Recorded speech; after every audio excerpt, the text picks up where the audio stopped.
இந்திய ராணுவத்தில் பணிபுரியும் போது 2 பிள்ளைகளும் ராவி நதியில் தவறி விழுந்து மரித்து விட்டார்கள். பிறகு அவர் மற்றும் அவர் மனைவி பிள்ளைகள் இழந்த துக்கத்தில் என்ன செய்வது என்று தெரியாமல் தவித்துக் கொண்டு இருக்கும் போது இயேசு கிறிஸ்து தரிசனம் கொடுத்து இருவரும் ஆண்டவருக்கென்று ஊழியம் செய்யும்படி அழைக்கப்பட்டார்கள். அவர்கள் செய்து வரும் சத்திய வேத ஆராய்ச்சி ஊழியம் ஆண்டவருடைய கிருபையால் வல்லமையாக நடைபெற்று வருகிறது. அவர்கள் கொடுக்கும் ஆண்டவருடைய வார்த்தையை நாம் கேட்போம். இந்திய தேசத்தில் எழுப்புதல் வேண்டும், இயேசு சிந்திய ரத்தம் தெளித்திட வேண்டும், ஆத்தும அறுவடை செய்திட வேண்டும், சீடரை எங்கும் அனுப்பிட வேண்டும்.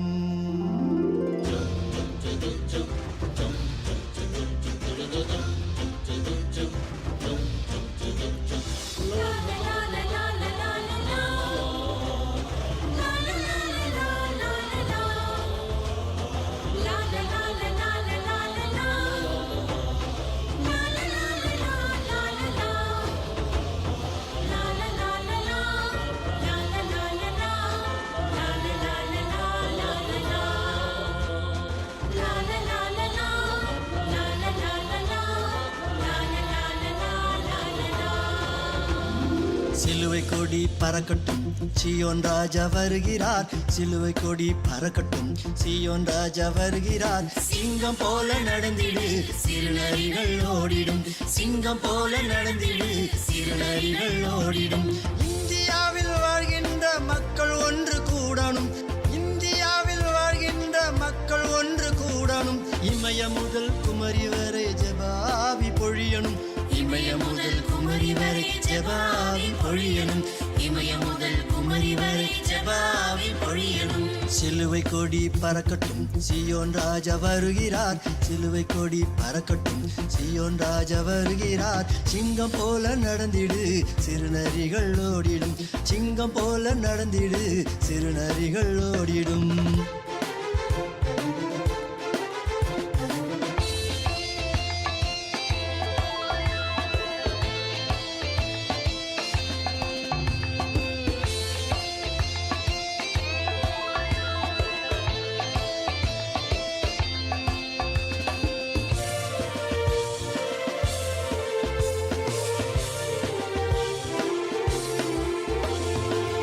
வறுமை பாவத்திலே சாகும் ஜனத்தை மீட்கணும், வறுமை பாவத்திலே சாகும் ஜனத்தை மீட்கணும். சாதி மத பேதமின்றி இயேசு நாமம் போற்றணும், சாதி மத பேதமின்றி இயேசு நாமம் போற்றணும். சமத்துவ சமுதாயம் சத்தம் இன்றி மலரணும், சமத்துவ சமுதாயம் சத்தம் இன்றி மலரணும். சிலுவை கொடி பறக்கட்டும், சீயோன் ராஜா வருகிறார். சிலுவை கொடி பறக்கட்டும், சீயோன் ராஜா வருகிறார். சிங்கம் போல நடந்திடு, சிறுநரிகள் ஓடிடும். சிங்கம் போல நடந்திடு, சிறுநரிகள் ஓடிடும்.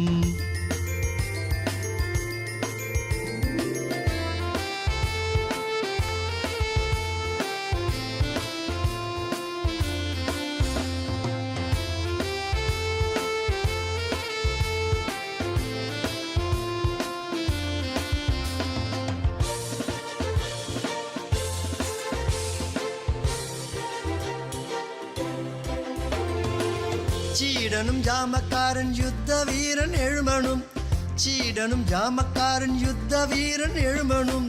நாடெங்கும் நற்செய்தி திருவசனம் விதைக்கணும், நாடெங்கும் நற்செய்தி திருவசனம் விதைக்கணும். நாளிடம் எங்கும் இயேசு திருநாமம் தொனிக்கணும், நாளிடம் எங்கும் இயேசு திருநாமம் தொனிக்கணும். சிலுவை கொடி பறக்கட்டும், சீயோன் ராஜா வருகிறார். சிலுவை கொடி பறக்கட்டும், சீயோன் ராஜா வருகிறார். சிங்கம் போல நடந்திடு, சிறுநரிகள் ஓடிடும். சிங்கம் போல நடந்திடு, சிறுநரிகள் ஓடிடும்.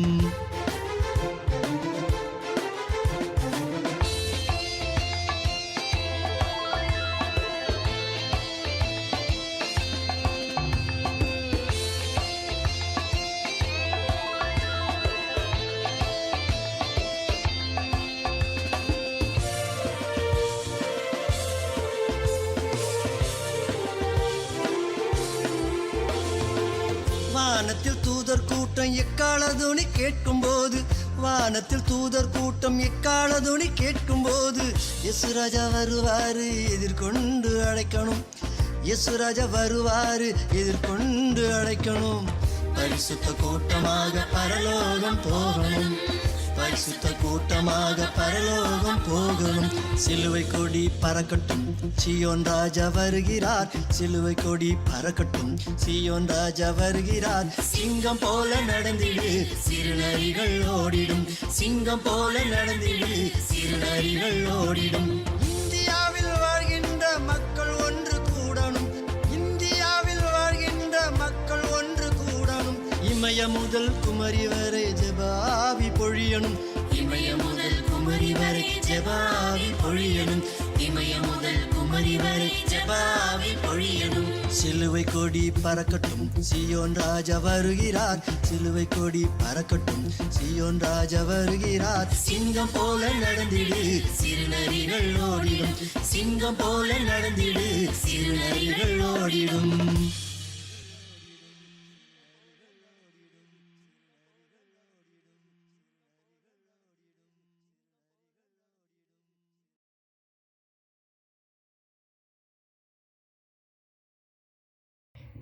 ஹல்லேலூயா. கர்த்தருடைய பரிசுத்த நாமத்திற்கு மகிமை உண்டாவதாக. எத்தனை பேர் சந்தோஷமாக இருக்கிறீங்க? எல்லாமே சந்தோஷமாக இருக்கணும். ஹல்லேலூயா. ஆண்டவருடைய வார்த்தை சொல்லுகிறது, நாம் எப்போதும் சந்தோஷமாக இருங்கள்.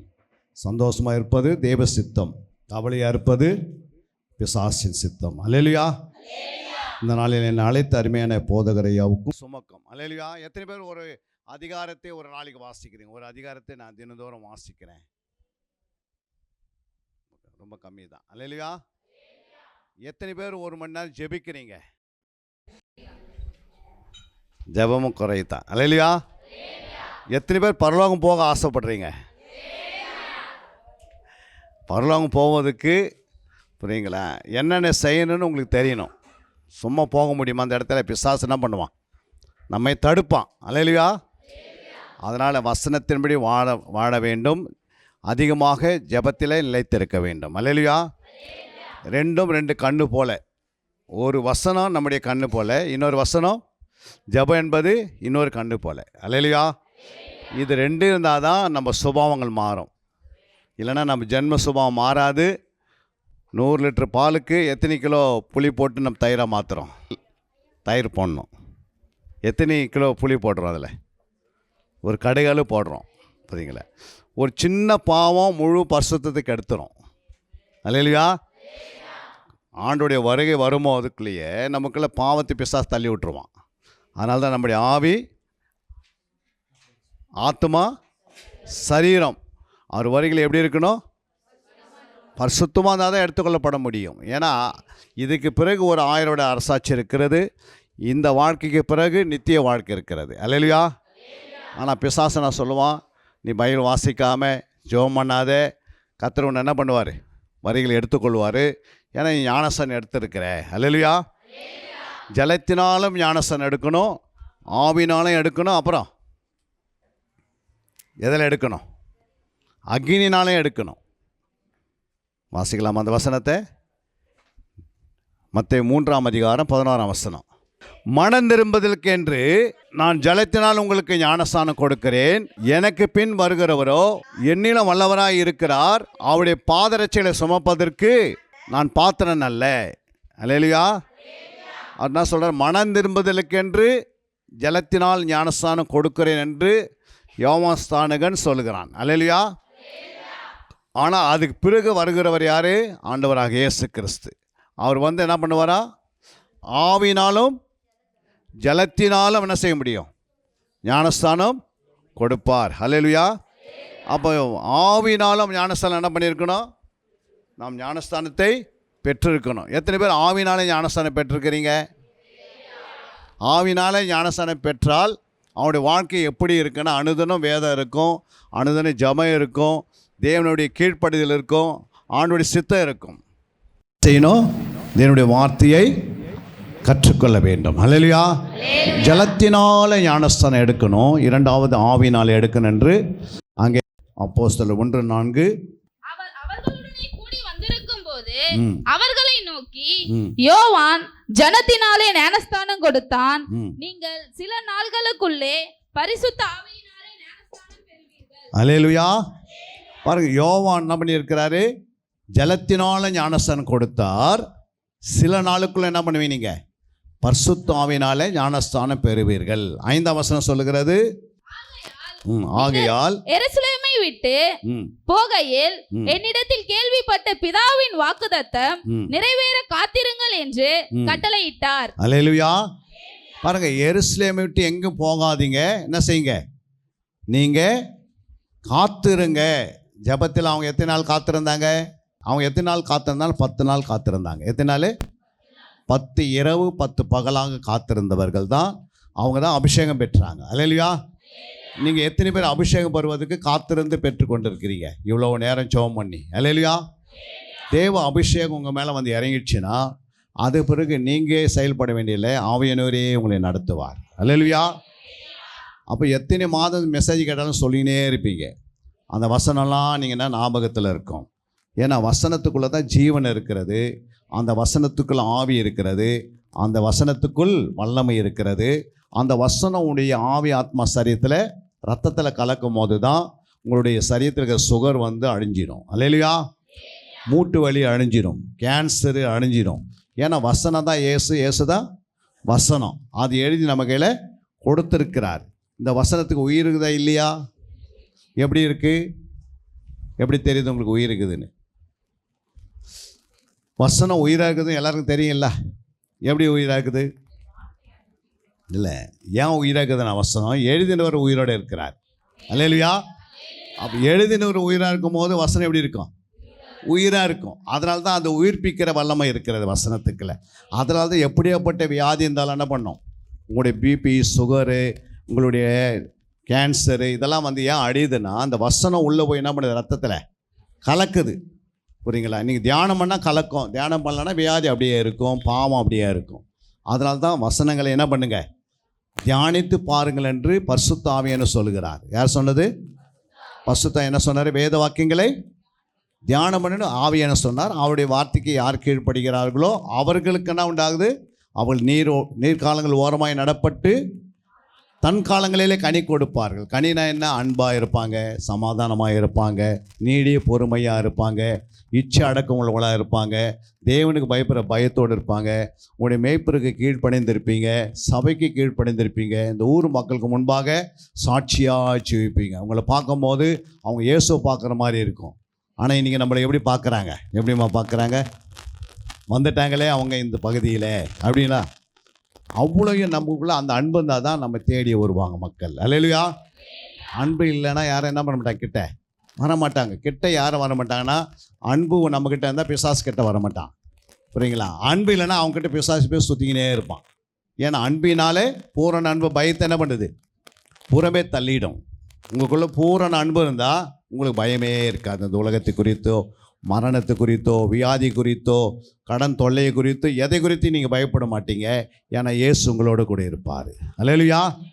அவர் உங்களோடு இருந்தால் உங்களுக்கு எந்த காரியத்தை குறித்து பயப்பட வேண்டிய அவசியமே கிடையாது. ஏன் பயப்பட வேண்டிய அவசியம் இல்லைன்னா மரணமும் உயிர்த்தேதலும் யாருக்கிட்ட இருக்குது? இயேசுக்கிட்ட இருக்குது. உங்களோட மரணத்தினுடைய எல்லாமே யாருக்கிட்ட இருக்குது? எப்போ மறிப்பீங்கன்னு அவர் எழுதி வச்சுருப்பார். அல்லேலூயா. அது வரைக்கும் எந்த சாத்தானாலும் என்ன பண்ண முடியாது? உங்களை தொடவே முடியாது. ஏன்னா உங்களை எதுக்கு வச்சுருக்கிறான்னா நீ நல்ல மரமாக இருக்கிற, கனி கொடுக்குற மரமாக இருக்கிறதுனால அந்த மரத்தை என்ன பண்ணுவார்? ஆண்டவர் பாதுகாப்பார். நீ கனி இல்லாத இருந்தால் தான் அந்த மரம் என்ன பண்ணுது? வெட்டுண்டு அக்னியில் போடப்பட்டுரும். நீங்கள் எல்லாமே கனி கொடுக்கணும். நம்ம எதுக்கு ஆலயத்துக்கு வரோம்? கனி கொடுப்பதுக்காக. எதுக்கு காலேஜுக்கு போகிறோம்? எதுக்கு நம்ம காலேஜுக்கு போகிறோம்? உலக அறிவை வளர்த்து கொள்வதற்காக. அதனால் உலகத்தில் எவ்வளோ படித்தாலும் பரலோகத்துக்கு போகணும்னு சொல்லப்பட்டில்ல. ஆனால் ஆலயத்துக்கு வந்தால் தான் பரலோகத்தை வழி திறக்கும். அல்லேலூயா. அதனால தான் ஒரு மேய்ப்பரை கொடுத்து ஒரு ஆலயத்தை கொடுத்து இந்த ஆலயத்தில் கனி கொடுக்கறதுக்கு தான் நம்ம இங்கே வந்திருக்கிறோம். புரியுங்களா? கனி நம்ம கொடுக்கல அப்படின்னா வந்து நம்ம உலக பிரகாரமாக இருந்தால் நம்ம கிறிஸ்துக்குள்ளே இல்லைன்னு அர்த்தம். நம்ம எதுவே நம்மை நாமே என்ன பண்ணிக்கிறோம்? பிசாசு நம்மளை வஞ்சித்து கொண்டிருக்கிறான்னு அர்த்தம். புரியுதுங்களா? அப்போ ஏன் வஞ்சிக்கிறான்னா நம்ம வசனத்துக்கு என்ன கொடுக்கல? முக்கியம் கொடுக்கல. வசனத்தை வாசிக்கிறதில்ல, தேடுவதில்லை, தியானிப்பதில்லை, ஆராய்வதில்லை, அதுக்கு நேரம் கொடுப்பதில்லை. இருக்கிற 24 மணி நேரம் என்ன பண்ணுறோம்? உலகத்தையே சுற்றி கொண்டிருக்கனால மாம்சம் ஓடுறதுனால இந்த மாம்சமானது ஒரு நாள் மண்ணுக்கு என்ன பண்ண போகுது? மண் சாப்பிட போகுது. மண்ணில் விளையிற எல்லா விதமான அரிசி சாப்பாடெலாம் என்ன பண்ணுறோம்? அரிசி, துவரம் பருப்பு, மற்ற எல்லாத்தையும் என்ன பண்ணுறோம்? நம்ம காய்கறியெல்லாம் மண்ணில் தான் விளையுது. இந்த சரீரத்தை உருவாக்குது. 3 கிலோவில் நம்ம பிறந்து இன்றைக்கி எத்தனை கிலோவில் இருக்கிறோம்? எல்லாம் 50 கிலோ, 60 கிலோ, 80 கிலோ இருக்கிறோம். புரியுங்களா? மண் சொல்லுது, மாமா ஒரு நாள் நீ என்ன பண்ணுவேன்? இந்த 2050 வரத்துக்கு முன்னாடியே நான் பாதி பேரை மிழுங்கிடுவேன் இந்த இடத்துல அப்படின்னு. அல்லேலூயா. 2080 வரத்துக்கு முன்னாடி சபையில் யாருமே இருக்க மாட்டாங்க. நம்ம ஆட்கள் இங்கே இருக்கிறவங்கள இருப்பாங்களா? இப்போ இருக்கிற 20 வயசு பிள்ளைங்க இருப்பாங்களா? 80 வரும்போது இருக்க மாட்டாங்க. அடுத்த ஜெனரேஷன் வந்துடும். அடுத்த தலைமுறை எப்படி இருக்குன்னு சொல்ல முடியாது. நீங்களே பைபிள் வாசிக்கலைன்னா அடுத்த தலைமுறை எப்படி இருக்கும்? ஆலயமே இருக்காது. இருக்கும் ஆலயம்? சபையில் வந்து பைபிள் வாசிக்கலாம் சபை இருக்குமா? ஆலயம் இருக்குமா? ஆலயம் இருக்கும். ஆனால் ஆலயத்தில் யார் இருக்க மாட்டாங்க? பரிசுத்தவான் இருக்க மாட்டாங்க. யார் இருக்க மாட்டாங்க? நீங்களே பின்னாடி வர சந்ததி என்ன பண்ணல, ஒரு 3 தலைமுறைக்காவது ஜோம் பண்ணி இன்சூரன்ஸ் பண்ணணும். உங்களுக்கு 3 சந்ததி வருவாங்களா? வரமாட்டாங்க கீழே. இன்றைக்கே பார்த்தீங்கன்னா பல குடும்பத்தில் ஒரு சந்ததியில் ஸ்டாப் ஆகிடுச்சு. அடுத்த சந்ததிக்கு வழியே இல்லை. ஏன்னா அது சாபத்தின் கட்டு அந்த குடும்பத்தை மேலே இருக்கும். அல்லேலூயா. அப்போ 2வது சந்ததி அவங்க வீட்டில் சந்ததி உருவாகாது. 2வது சந்ததிக்கு நீ சத்தியத்தை சொல்ல அப்படின்னா அந்த சந்ததி என்ன பண்ணிடும்? அது பிறகு அந்த சந்ததிக்கு பின்னாடி தலைமுறையாக வரணும்ல. ஆபிரகாமுடைய தலைமுறை எது வரைக்கும் வரணும்? ஆண்டோடைய வருகை மட்டும் வரணும். வரக்கூடாதா? வரணும். அப்போ உங்களுடைய தலைமுறை எத்தனை தலைமுறை நீ பார்க்கணுன்னு ஆசைப்படுறீங்க? நீங்கள் மரித்து பரலோகத்தில் போயிட்டு 3வது வானத்தில் பேரடைஸுக்குள்ளே இலைப்பாரி கொண்டிருக்கும் போது பின்னாடி சந்ததி வரதை நீங்கள் பார்ப்பீங்க. மரித்து அவங்க இலைப்பாருக்கு வரும்போது உங்களுக்கு முன்னாடி போய் தான் என்ன பண்ணுவாங்க? அவங்க இலைப்பாருவாங்க. அங்கே நீங்கள் பார்ப்பீங்க. நீங்கள் இங்கே விதைக்காது போனீங்கன்னா அங்கே என்ன பண்ண முடியாது? பார்க்கவே முடியாது. ஐஸ்வர்யம் போல் அங்கே எங்கே இருப்பாங்க அவங்க?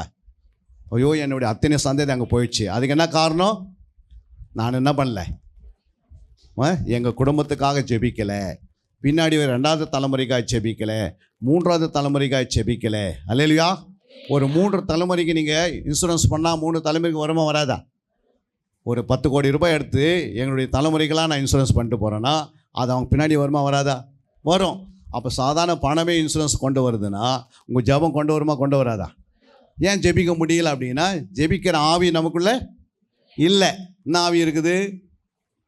தூக்க மயக்கத்தின் ஆவி இருக்கிறது, பலவீனத்தின் ஆவி இருக்கிறது, ஊர் காத்து பேசுகிற ஆவி இருக்கிறது, சீரியல் பார்க்குற ஆவி இருக்கிறதுனால வரிகள் என்ன பண்ண முடியாது? அந்த ஆவி வரிகள் போகவே போகாது. போகுமா? எதை நினைக்கிறாயோ அதை தான் நிறைவேறும். நீ எதை சிந்திக்கிறாயோ அதுதான் உன் சரீரத்தில் நிலைவரப்படும். நீ அக்கிரம சிந்தைந்தால் அக்கிரமமே நடக்கும். புரியுங்களா? பரிசுத்த சிந்தைந்தால் பரிசுத்தமே நடக்கும். அப்போ இது ரெண்டுமே எங்கே இருக்குது? அசுத்த சிந்தை உலகத்தில் இருக்குது, அக்கிரம சிந்தை உலகத்தில் இருக்குது, பாவ சிந்தனை உள்ள இருக்கிறது, பரிசுத்த சிந்தம் வேதத்தில் இருக்குது. இந்த வேதம் உள்ளே இருந்தால் தான் பரிசுத்தமான சிந்தை வரும். அல்லேலூயா. வேதம் இருதயத்தில் இருக்கா? சேர்த்து வச்சுருக்கிறீங்களா வசனத்தை? இல்லை. ஏன் அப்படின்னா வேதத்தை என்ன பண்ணுறதில்லை? வாசிக்கிறதில்லை, தேடுவதில்லை, தியானிப்பதில்லை, ஆராய்வதில்லை. ஆண்டு சொன்ன வார்த்தைக்கு எதுக்குமே கீழ்ப்படியாது இருந்தால் சபையில் வரிகள் எத்தனை பேர் போவாங்க? எடுக்கமான வாசலில் போகிறவங்க எத்தனை பேர்? ஒரு சிலர் தான். இந்த சபையில் எத்தனை பேர் போவாங்கன்னு இப்போ கணக்கு போட்டு பார்த்தா 1 2 தேரும். அல்லேலூயா. அதோட ரொம்ப கஷ்டம். ஏன் கஷ்டம்? நம்ம ஜலத்தினால் ஞானஸ்தானம் எடுத்துட்டா நம்ம தாலி கட்டிட்டோம். அது பிறகு புருஷனே பார்க்கல. எப்படி இருக்க முன்னாடி?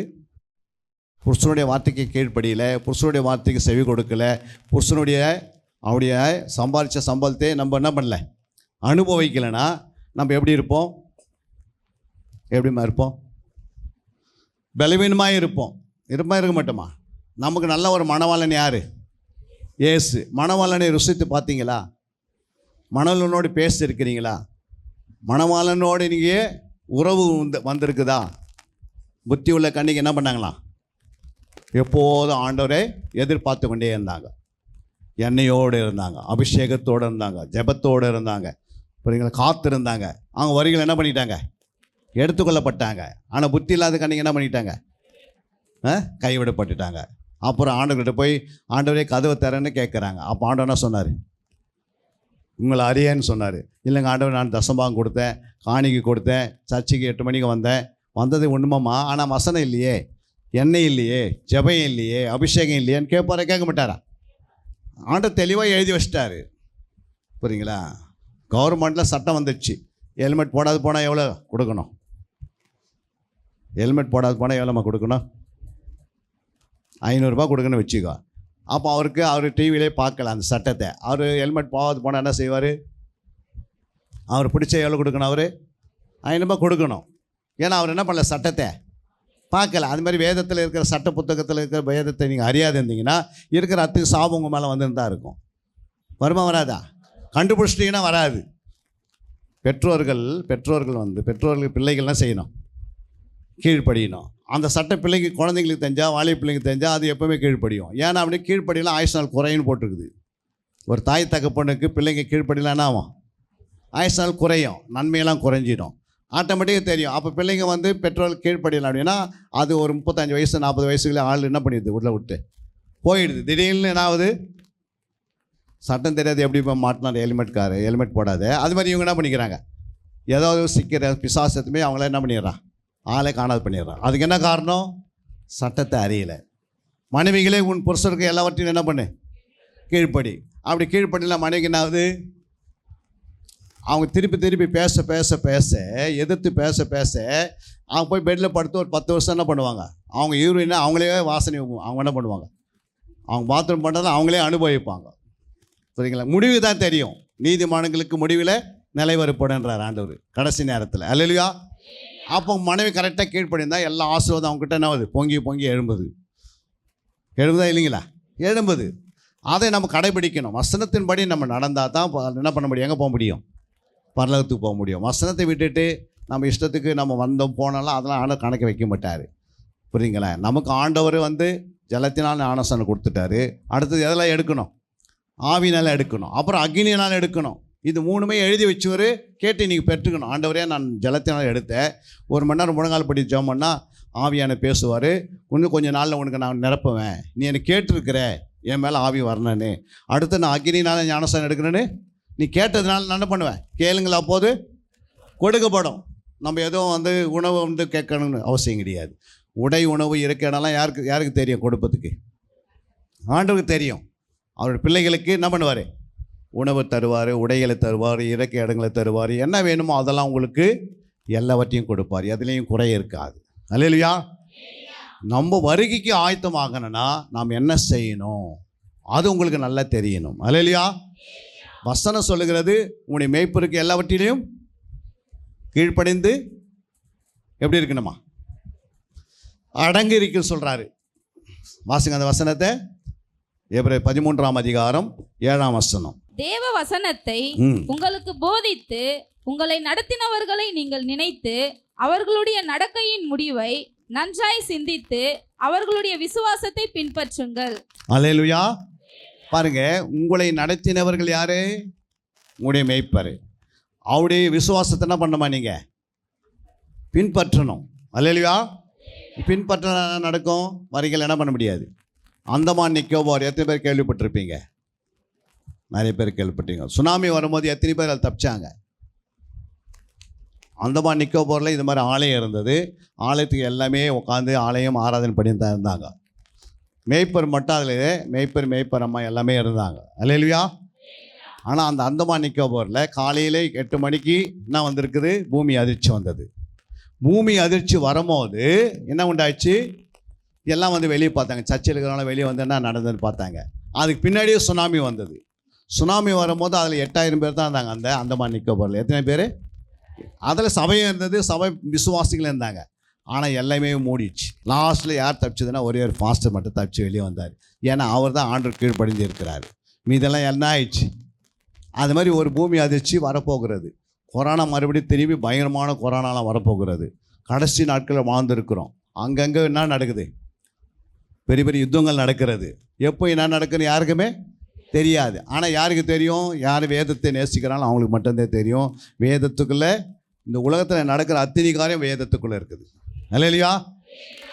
கொரோனா குறித்து இதில் எழுதியிருக்குது, சுனாமி குறித்து எழுதியிருக்கிறது, பூமி அதிர்ச்சி குறித்து எழுதியிருக்கிறது, அப்புறம் என்ன எழுதியிருக்கிறது, எங்கெங்கெல்லாம் பஞ்சம் வரன்னு எழுதியிருக்கிறது. இதெல்லாம் இதுக்குள்ளே இருக்கிறது. ஆனால் இதன்படி வாடுகிறவர்களுக்கு எத்தனை கொரோனா வந்தாலும், எத்தனை பூமி அதிர்ச்சி வந்தாலும், எத்தனை சுனாமி வந்தாலும், எத்தனை விதமான யுத்தங்கள் வந்தாலும், உலகமே பஞ்சத்தில் போய் மாட்டிக்கினாலும் கர்த்தர் தன்னுடைய பிள்ளைகள் என்ன பண்ணுவார்? போஷிப்பார், காப்பார், நடத்துவார், அவங்களையும் உயர்த்துவார். அல்லேலூயா. ஏன்னா தேவன் உலகத்தை ஆளுகை செய்கிறார். யார் செய்கிறது? வானத்திரி பூமியில் சகல அதிகாரம் யாருக்கிட்ட இருக்கு? ஆண்டவர்கிட்ட இருக்கு. பிசாசுக்கிட்டனா இல்லை, எந்த அதிகாரமே கிடையாது. அல்லேலூயா. பிசாசுக்கிட்ட என்ன இருக்குன்னா, பாவம் செய்வதற்கு, பாவத்தை தூண்டி விடுறதுக்கு அவனுக்கு என்ன இருக்குது? பலன் இருக்கிறது. தூண்டி விட முடியும் பாவத்தை, அதை அதிகரிக்கிறதுக்கு நம்ம உதவி செய்வான். ஆனால் பாவத்தை அழிக்கக்கூடிய வல்லமை ஆண்டோடைய வார்த்தைக்கு இருக்கிறது. இயேசுக்கு மட்டும் தான் இருக்குது. அந்த இயேசு எங்கே இருக்கிறாரு? இந்த வசனமாக இருக்கிறார், வார்த்தையாக இருக்கிறாரு. இதை தினந்தோறும் வாசிக்கணும். அல்லேலூயா. இதுக்கு நேரத்தை நீங்கள் ஒதுக்குனீங்கன்னா நீயும் ஆசீர்வதிக்கப்பட்டிருப்பீங்க, உங்கள் மனைவி ஆசீர்வதிக்கப்பட்டிருப்பாங்க, உங்கள் பிள்ளைகள் ஆசீர்வதிக்கப்பட்டிருப்பாங்க, உங்களுடைய குடும்பம் ஆசீர்வதிக்கப்பட்டிருக்கும். இந்த பகுதியில் கர்த்தர் உங்களை உயர்த்துவார். உங்களை கர்த்தர் என்ன செய்வார்? ஒவ்வொரு நாளும் பாதுகாப்பார். அல்லேலூயா.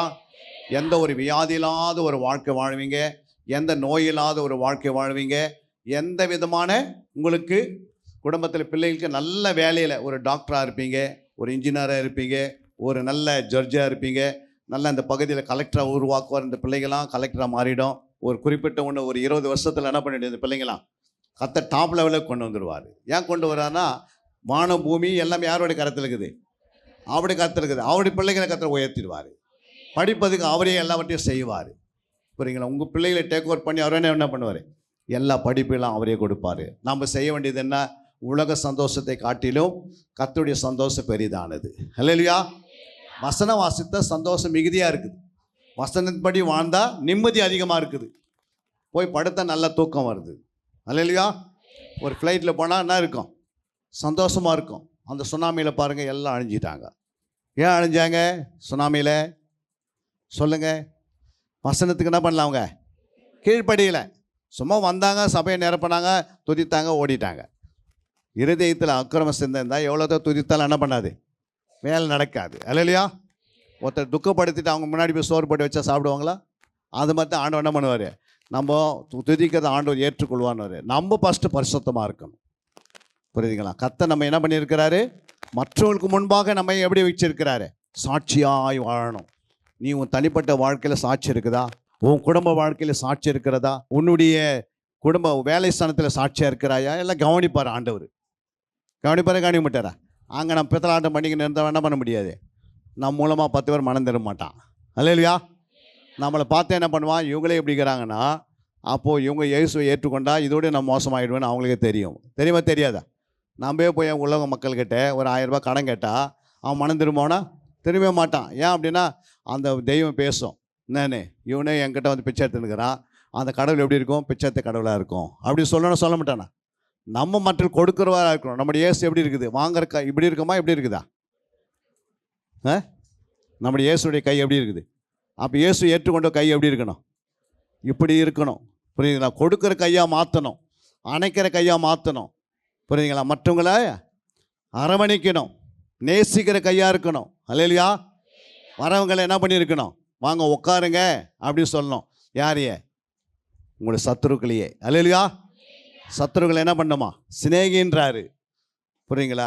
பிசாச சிநேகம் சொல்ல, சத்துருக்களையே சிநேகிங்க. உன்னை நிந்திக்கிறவர்களை என்ன செய்யுங்க? ஜெபம் பண்ணுங்க, ஆசீர்வதிங்க. இதெல்லாம் யார் சொல்கிறாரு? புதிய ஏற்பாடு சட்டம் நான் சொல்லுது. வாசிங்க அந்த வசனத்தை. மத்தேயு 5ஆம் அதிகாரம் 44ஆம் வசனம். நான் உங்களுக்கு சொல்லுகிறேன், உங்கள் சத்துருக்களை சிநேகியுங்கள். பாருங்க, உங்க சத்துருக்களை என்ன பண்ணிடணும்? சிநேகிக்கணும். உங்கள் எதிரி எத்தனை பேர் இருந்தாலும் மனுஷராக தான் அவங்க இருக்கிறாங்க. அவங்க பின்னாடி ஒரு ஆவி இருக்கும். நீங்கள் அவங்களை சிநேகித்தான் அந்த ஆவி ஓடிடுது. புரியுதுங்களா? அவங்க உங்களுக்கு செய்வேன்னு என்ன பண்ண முடியாது? செய்ய முடியாது. உங்களை என்ன பண்ண முடியாது? போட்டு தள்ள முடியாது. பண்ண முடியுமா? நீ நேசித்தே இரு உங்கள் சத்துரை, அவன் என்ன பண்ணுவான்? ஆட்டோமேட்டிக்காக கர்த்தருடைய கிரியை நடப்பிப்பார் ஆண்டவர். நம்மளால் ஏன் நேசிக்க முடியல? சத்துரை ஏன் நேசிக்க முடியல? நமக்குள்ள அந்த நேச அன்பு நம்மக்கிட்டே இல்லை. சுபாவம் மாற மாட்டேங்குது. அல்லேலூயா. 10 வருஷம் ஆலயத்துக்கு வந்து எப்படி இருக்கணும்? 10 ஆத்தமா நம்ம பின்னாடி ஓடியாரணும். எங்கம்மா போகிறீங்கன்னா ஆலயத்துக்கு வா, நானும் பின்னாடி வந்துடுறேன் அப்படின்னு அவன் ஓடியாரணும். நம்முடைய நேசம் எப்படி இருக்குது சொல்லுங்கள்? வாழ்க்கையில் ஆண்டவர் நம்ம கொடுத்த தருணம் மாதிரி யாருக்கும் கொடுக்கல. புரியுங்களா? நம்ம கண்ணை முன்னா பரலோகத்தில் இருப்போம், அவங்க கண்ணை முன்னா நரகத்தில் இருப்பாங்க. இந்த பகுதியில் எத்தனையோ ஆத்துமாக்கள் நரகத்துக்கு போகிறதுக்கு ஆயத்தமாக இருக்குது. அவங்கள எப்படி திருப்ப முடியும்? நம்மளே பலவீனமாக இருந்தோம்னா, நம்ம மரமே ஆடின்னு இருந்தால் அந்த நேரில் போய் யாரும் நிற்பாங்களா? ஐயோயோ அந்த மரமே எப்படி இருக்குது, ஆடுது. அதனால் நம்மளே வந்து கடன்காரனாகவும் வியாதியோட நோயோட அவங்க பக்கத்தில் இருந்தோம்னா, சாட்சி இல்லாத, நம்மளை பார்த்து யாரும் கிட்ட வரவே மாட்டாங்க. வருவாங்களா? வரவே மாட்டாங்க. நம்ம எல்லாருக்கும் முன்னாடி எப்படி இருக்கணும்? கிறிஸ்து போல இருக்கணும். கிறிஸ்துடைய அவங்களுடைய சுபாவத்தை போல வாழணும். ஒரே வாழ்க்கை தான் இந்த வாழ்க்கையில். இதுக்கு பிறகு என்ன பண்ண போகிறது இல்லை, சரீரத்தில் மறுபடியும் வந்து அந்த ஊரில் வாழ போகிறது கிடையாது. வாழ போகிறோமா? ஒரு சந்ததி போது, பின்னாடி ஒரு சந்ததி வருது, ஒரு சந்ததி போயின்னு வந்துருக்குது. எங்கே போகிறான்னு யாருக்குமே தெரியாதுக்குது, நமக்கும் தெரியாத வாழ்ந்துருக்குறோம். அல்லையா? அவங்க கூத்தாடினா நம்ம பின்னாடி கூத்தாடுறோம், அவங்க சினிமாவுக்கு போனால் நம்ம பின்னாடி போகிறோம், அவங்க கடன் வாங்கினா நம்ம கடன் வாங்குகிறோம், அவங்க எது செய்கிறோம் நம்ம பின்னாடி செய்யக்கூடாது. நம்ம என் கர்த்தர் ஆண்டு என்ன பண்ணார்? பரிசுத்தத்துக்கும் பரிசுத்தம் இல்லாததுக்கும் கர்த்தர் வேறு பிரிச்சிட்டாரு. நமக்கு அவங்களுக்கு என்ன இருக்குது? வித்தியாசம் இருக்கிறது. புரியுதுங்களா? நம்ம ரட்சிக்கப்பட்டவங்க, அவங்க ரட்சிக்கப்படாதவங்க. அல்லையா? இப்போ ரட்சிக்கப்பட்டவங்க எப்படி இருக்கணும்? அவங்களுக்கு முன்னாடி எப்படி இருக்கணும்? எப்படி இருக்கணும்? அவங்க முள்ளு மரம், நம்ம ஆப்பிள் மரம் எப்படி இருக்கணும்? நம்ம வாசனையாக இருக்கணும். நம்ம மரமே எப்படி இது முள்ளு மாதிரி குத்தனா எப்படி இருக்கும்? எப்படிமா இருக்கும்? ஏசு பாருங்கள். அப்போ ஏசு எப்படி இருந்தார்? வாழ்க்கை எப்படி இருந்தது? சரிங்களா? நம்ம பார்த்து 10 ஆத்மா பின்னாடி கொண்டு போய் நிறுத்தணும். ஆண்டவர் கேட்பாரு, நீ பரலோகத்தில் வந்து நிற்கும் போது. அந்த வசனம் வாசிங்க, 2 கொரிந்தியர் 5:10. ஏனென்றால் சரீரத்தில் அவனவன் செய்த நன்மைக்காவது, பாருங்க, சரீரத்தில் அவனவன் செய்த நன்மைக்காவது தீமைக்காவது தக்க பலனை அடையும்படிக்கு நாம் எல்லாரும் கிறிஸ்துவின் நியாயசனத்திற்கு, பாருங்க, நியாயசனம்னா என்னன்னா அங்கதான் ஜட்ஜ்மெண்ட் நடக்கும். கிறிஸ்துவின் நியாயசனத்துக்கு முன்பாக வெளிப்பட வேண்டும் ஒரு நாள் போயிட்டு. புரியுங்களா? நீ செய்த நன்மையும் நீ செய்த தீமையும் எங்க இருக்கும்? ஏங்கம்மா, இயேசுக்கிட்ட பரலோகத்தில் போய் நிற்கும் போது அங்கே நீ செய்த நன்மை என்ன தீமை என்ன தக்க பலன் கொடுப்பாரு. என்ன பலன் கொடுப்பாரு? ஒரு மனுஷன் இங்கேருந்து ஆலயத்தில் இருந்து அவன் மறித்து எங்கே போயிட்டான்? தேவகிட்ட போய் நிற்கிறான். அப்போ ஆண்டு கேட்குறேன், நம்ம வஸ்திரம் இல்லாத வந்திருக்குன்னு கேட்குறாரு. கேட்டார் இல்லையா? கேட்டார். உடனே அவன் என்ன பண்ணார்? ஆண்டவர் அவன் அமைதியாக இருந்தான். உடனே அவனை கை காலம் பிடிச்சி எங்கேருந்து தள்ளுறாங்க? பரலோகத்துக்கு போன மனுஷனை கொண்டு வந்து நரகத்தில் தள்ளுறாரு. ஏன்னா இந்த ஜட்ஜ்மெண்ட் நடக்கும், ஏசு ஜட்ஜ்மெண்ட் பண்ணுவார்.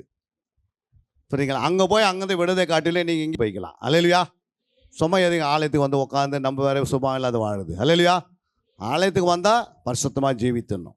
ஒரு வாழ்க்கை தான், மரணமே சந்தித்தாலும் நான் பரிசுத்தமாக வாழ்வேன், நீதியாக வாழ்வேன், உண்மையாக வாழ்வேன், உத்தமனாக வாழ்வேன். எல்லாருக்கும் முன்பாக எப்படி வாழ்வேன்? போய் பேச மாட்டேன்.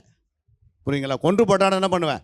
போய் பேச மாட்டேன், லஞ்சம் வாங்க மாட்டேன் அப்படின்னு சொல்லின்னு பாருங்கள், கர்த்தர் உனக்கு வாதாடுவார், கர்த்தர் உன்னோடு கூட வருவார். இப்படிப்பட்ட ஒரு மனுஷன் இந்த சபையில் நான் பார்க்கறேன் அப்படின்னா, அப்படி யாரா இருந்தால் கரங்களை உயர்த்து ஒரு இலையில சொல்லுங்கள். ரொம்ப கஷ்டம். சும்மா நம்ம பாருங்கள், நாங்களாம் வந்து ஒரு மிலிட்ரியில் வாழ்ந்தவங்க. வாரத்துக்கு 3 நாள் குடிக்கிற ஆள் எப்படி இருக்கும்? எத்தனை நாள் மிலிட்ரியிலே யூஸ் பண்ணுறாங்க. புரியுங்களா? 40 வருஷம் மிலிட்ரியில் இருந்த ஆள். புரியுங்களா? எப்படி இந்த வார்த்தை எனக்கு வந்தது? இந்த வசனத்துக்கு 24 வருஷமாக இது இரவும் பகலும் முழுகிறோம் இதில். அல்லேலூயா. 8000 பேர் உருவாக்கப்பட்டிருக்கிறாங்க. படித்தது வெல்ஃபேர் ஸ்கூலு. புரியுங்களா? பாய்ஸ் ஸ்கூலில் முடித்தோம். புரியுங்களா? பாதி அட்னஸ் கொடுத்த முன்னாடியே பாரதி தேட்டரில் இருப்போம். அப்போ பாரதி தேட்டரு இந்த ஊரில் வளர்ந்துட்டு இந்த உங்களுக்கு வந்து மெசேஜ் கொடுக்குறதா இருக்குது. யோசித்து பாருங்கள். இன்றைக்கி ஒரு பெரிய டிவி ஓடியும் போயின்னுக்குது. புரியுங்களா? பிரான்ஸுக்கு போயின்னு வரோம், மியான்மருக்கு போகிறோம், லண்டனுக்கு போக சொல்கிறாங்க. பூரா இருக்கிற எல்லா இந்தியாவில் இருக்கிற எல்லா நாட்டுக்கும் என்ன பண்ணிட்டோம்? போய் 12 மணி நேரம் ஜபத்தை நடத்திட்டோம். அல்லேலூயா. தமிழ்நாட்டில் ஒரு மாவட்டம் இது இல்லை, 40 இரவு 40 பகல் ஜபத்தை நடத்தியிருக்கிறோம். எத்தனை பகல்? 40 இரவு தூங்காமல் 40 இரவு சாப்பிடாதான். கேள்விப்பட்டிருப்பீங்களா? அது மாதிரி சொல்லுங்கள். ஆண்டவர் கேள்விப்பட்டு வசனம் இருக்குது. 40 இரவு 40 பகல் மோசே ஜெபம் பண்ணினார். ஆண்டவரே மோசே ஜெபம் பண்ணினாரே, நான் கூட அதுமாதிரி ஜெபம் பண்ணோம். 40 நாள் பட்டினியாக இருப்பேன், 40 நாள் தூங்க மாட்டேன், நீ உனக்கு அபிஷேகத்தை எம்எல்ஏ ஊட்டுங்கண்ணே. ஆண்டவர் என்ன பண்ணிட்டாரு? அபிஷேகத்தை ஊட்டிட்டாரு. புரியுங்களா? இன்னைக்கு பிசாசு என்ன பண்ணுகிறான்? என்னை பார்த்தாவே விழுந்து புரள்றான். அல்லேலூயா. வியாதி பயப்படுது, நோய்கள் பயப்படுது, கடன் பயப்படுது. ஏன் பயப்படுது? ஜெபிக்கிறவங்களுக்கு என்ன இருக்கும்? எல்லாமே பயப்படும். யார் ஜெபிக்கிறாங்களோ உலகமே பயப்படும். அல்லேலூயா. எத்தனை சட்டத்தை போட்டாலும் ஜெபிக்கிறவங்க யாருக்கும் பயப்பட மாட்டாங்க. புரியுங்களா? வாசிங்க அந்த வசனத்தை. 6:13 தானியேல். அப்பொழுது ம், அவர்கள் ராஜாவை நோக்கி, ம், சிறைப்பிடிக்கப்பட்ட யூதேயா தேசத்தின் புத்திரரில் ம். தானியேல் என்பவன் உண்மையும் நீர் கையெழுத்து வைத்து கொடுத்த கட்டளையையும் மதியாமல் ம். தினம் 3 வேளையும் தான் பண்ணும் விண்ணப்பத்தை பண்ணுகிறான் என்றார்கள். பாருங்க, சட்டம் என்ன பண்ணிச்சு? 144 சட்டம் போட்டாங்க. தானியேல் என்ன பண்ணக்கூடாது? ஜெபம் பண்ணக்கூடாது. ஆனால் அவர் என்ன பண்ண? சட்டத்தை மீறாரு. யார் மீறுவாங்க சட்டத்தை? ஜெபிக்கிறவங்க தான் மீறுவாங்க. அல்லேலூயா. ஜெபிக்கிறவங்களுக்கு எதுவுமே எதை குறித்து பயப்பட மாட்டாங்க. நீ முழங்கால் போட்டால் பிசாசு முன்னாடி வந்து சாஸ்திரமாக விழுந்து கெடுப்பான். யாருன்னு கண்ணை தந்து காட்டுவார். யார் பாருங்கன்னா, உனக்கு வியாதி கொடுக்கலான்னு வந்தேன், ஆனால் நீ முழங்கால் போட்டு வந்தால் நான் என்னால் பண்ண முடியல. உன்னை நீ எப்போ பார்த்தாலும் முழங்கால் பண்ணா நான் உனக்கு முன்னாடி என்ன எப்படி இருக்கிற சாஸ்திரமாக விழுந்து கெடுக்கிறேன்னுவான். உனக்கு கண்ணை தந்து காட்டு வருவான், ஆமீன் கண்ணை. புரியுதுங்களா? கேன்சர் கொண்டு வருவான்.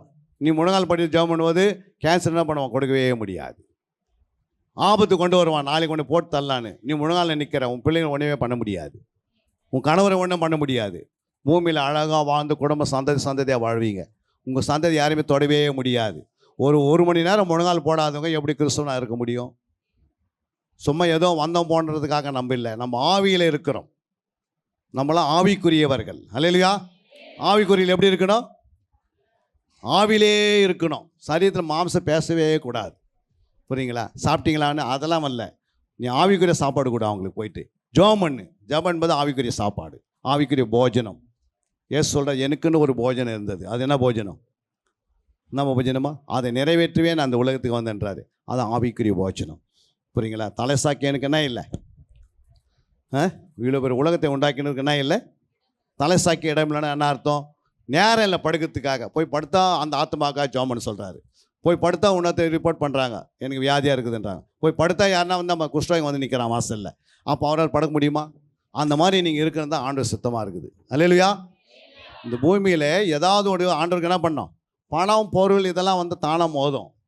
நீங்கள் மோத தேவையில்லை. வேலை, கல்யாணம் பண்ணனா உங்கள் பிள்ளைங்களுக்கு என்ன தேவையோ கர்த்தரையே கொண்டு வந்து நிறுத்துவார். அல்லேலூயா. நீங்கள் போய் தேட வேண்டிய அவசியமே கிடையாது. ஜெபிக்கிறவங்க தேட வேண்டிய அவசியம் இல்லை. ஜெபிக்கிறவங்க எல்லாம் வந்து சேர்ந்துடும். புரியுங்களா? நீங்கள் உம்முடைய முழங்கால் போட்டு ஆண்டவருக்கு முன்னாடி நோக்கி பாரு, கர்த்தர் எல்லாவற்றையும் உனக்கு கொண்டு வந்து நிறுத்துவார். நீயே போதும் ஆண்டவரே, எனக்கு இனிமேல் என்ன பண்ணாது, போதும், ஒரு வீடு போதும்.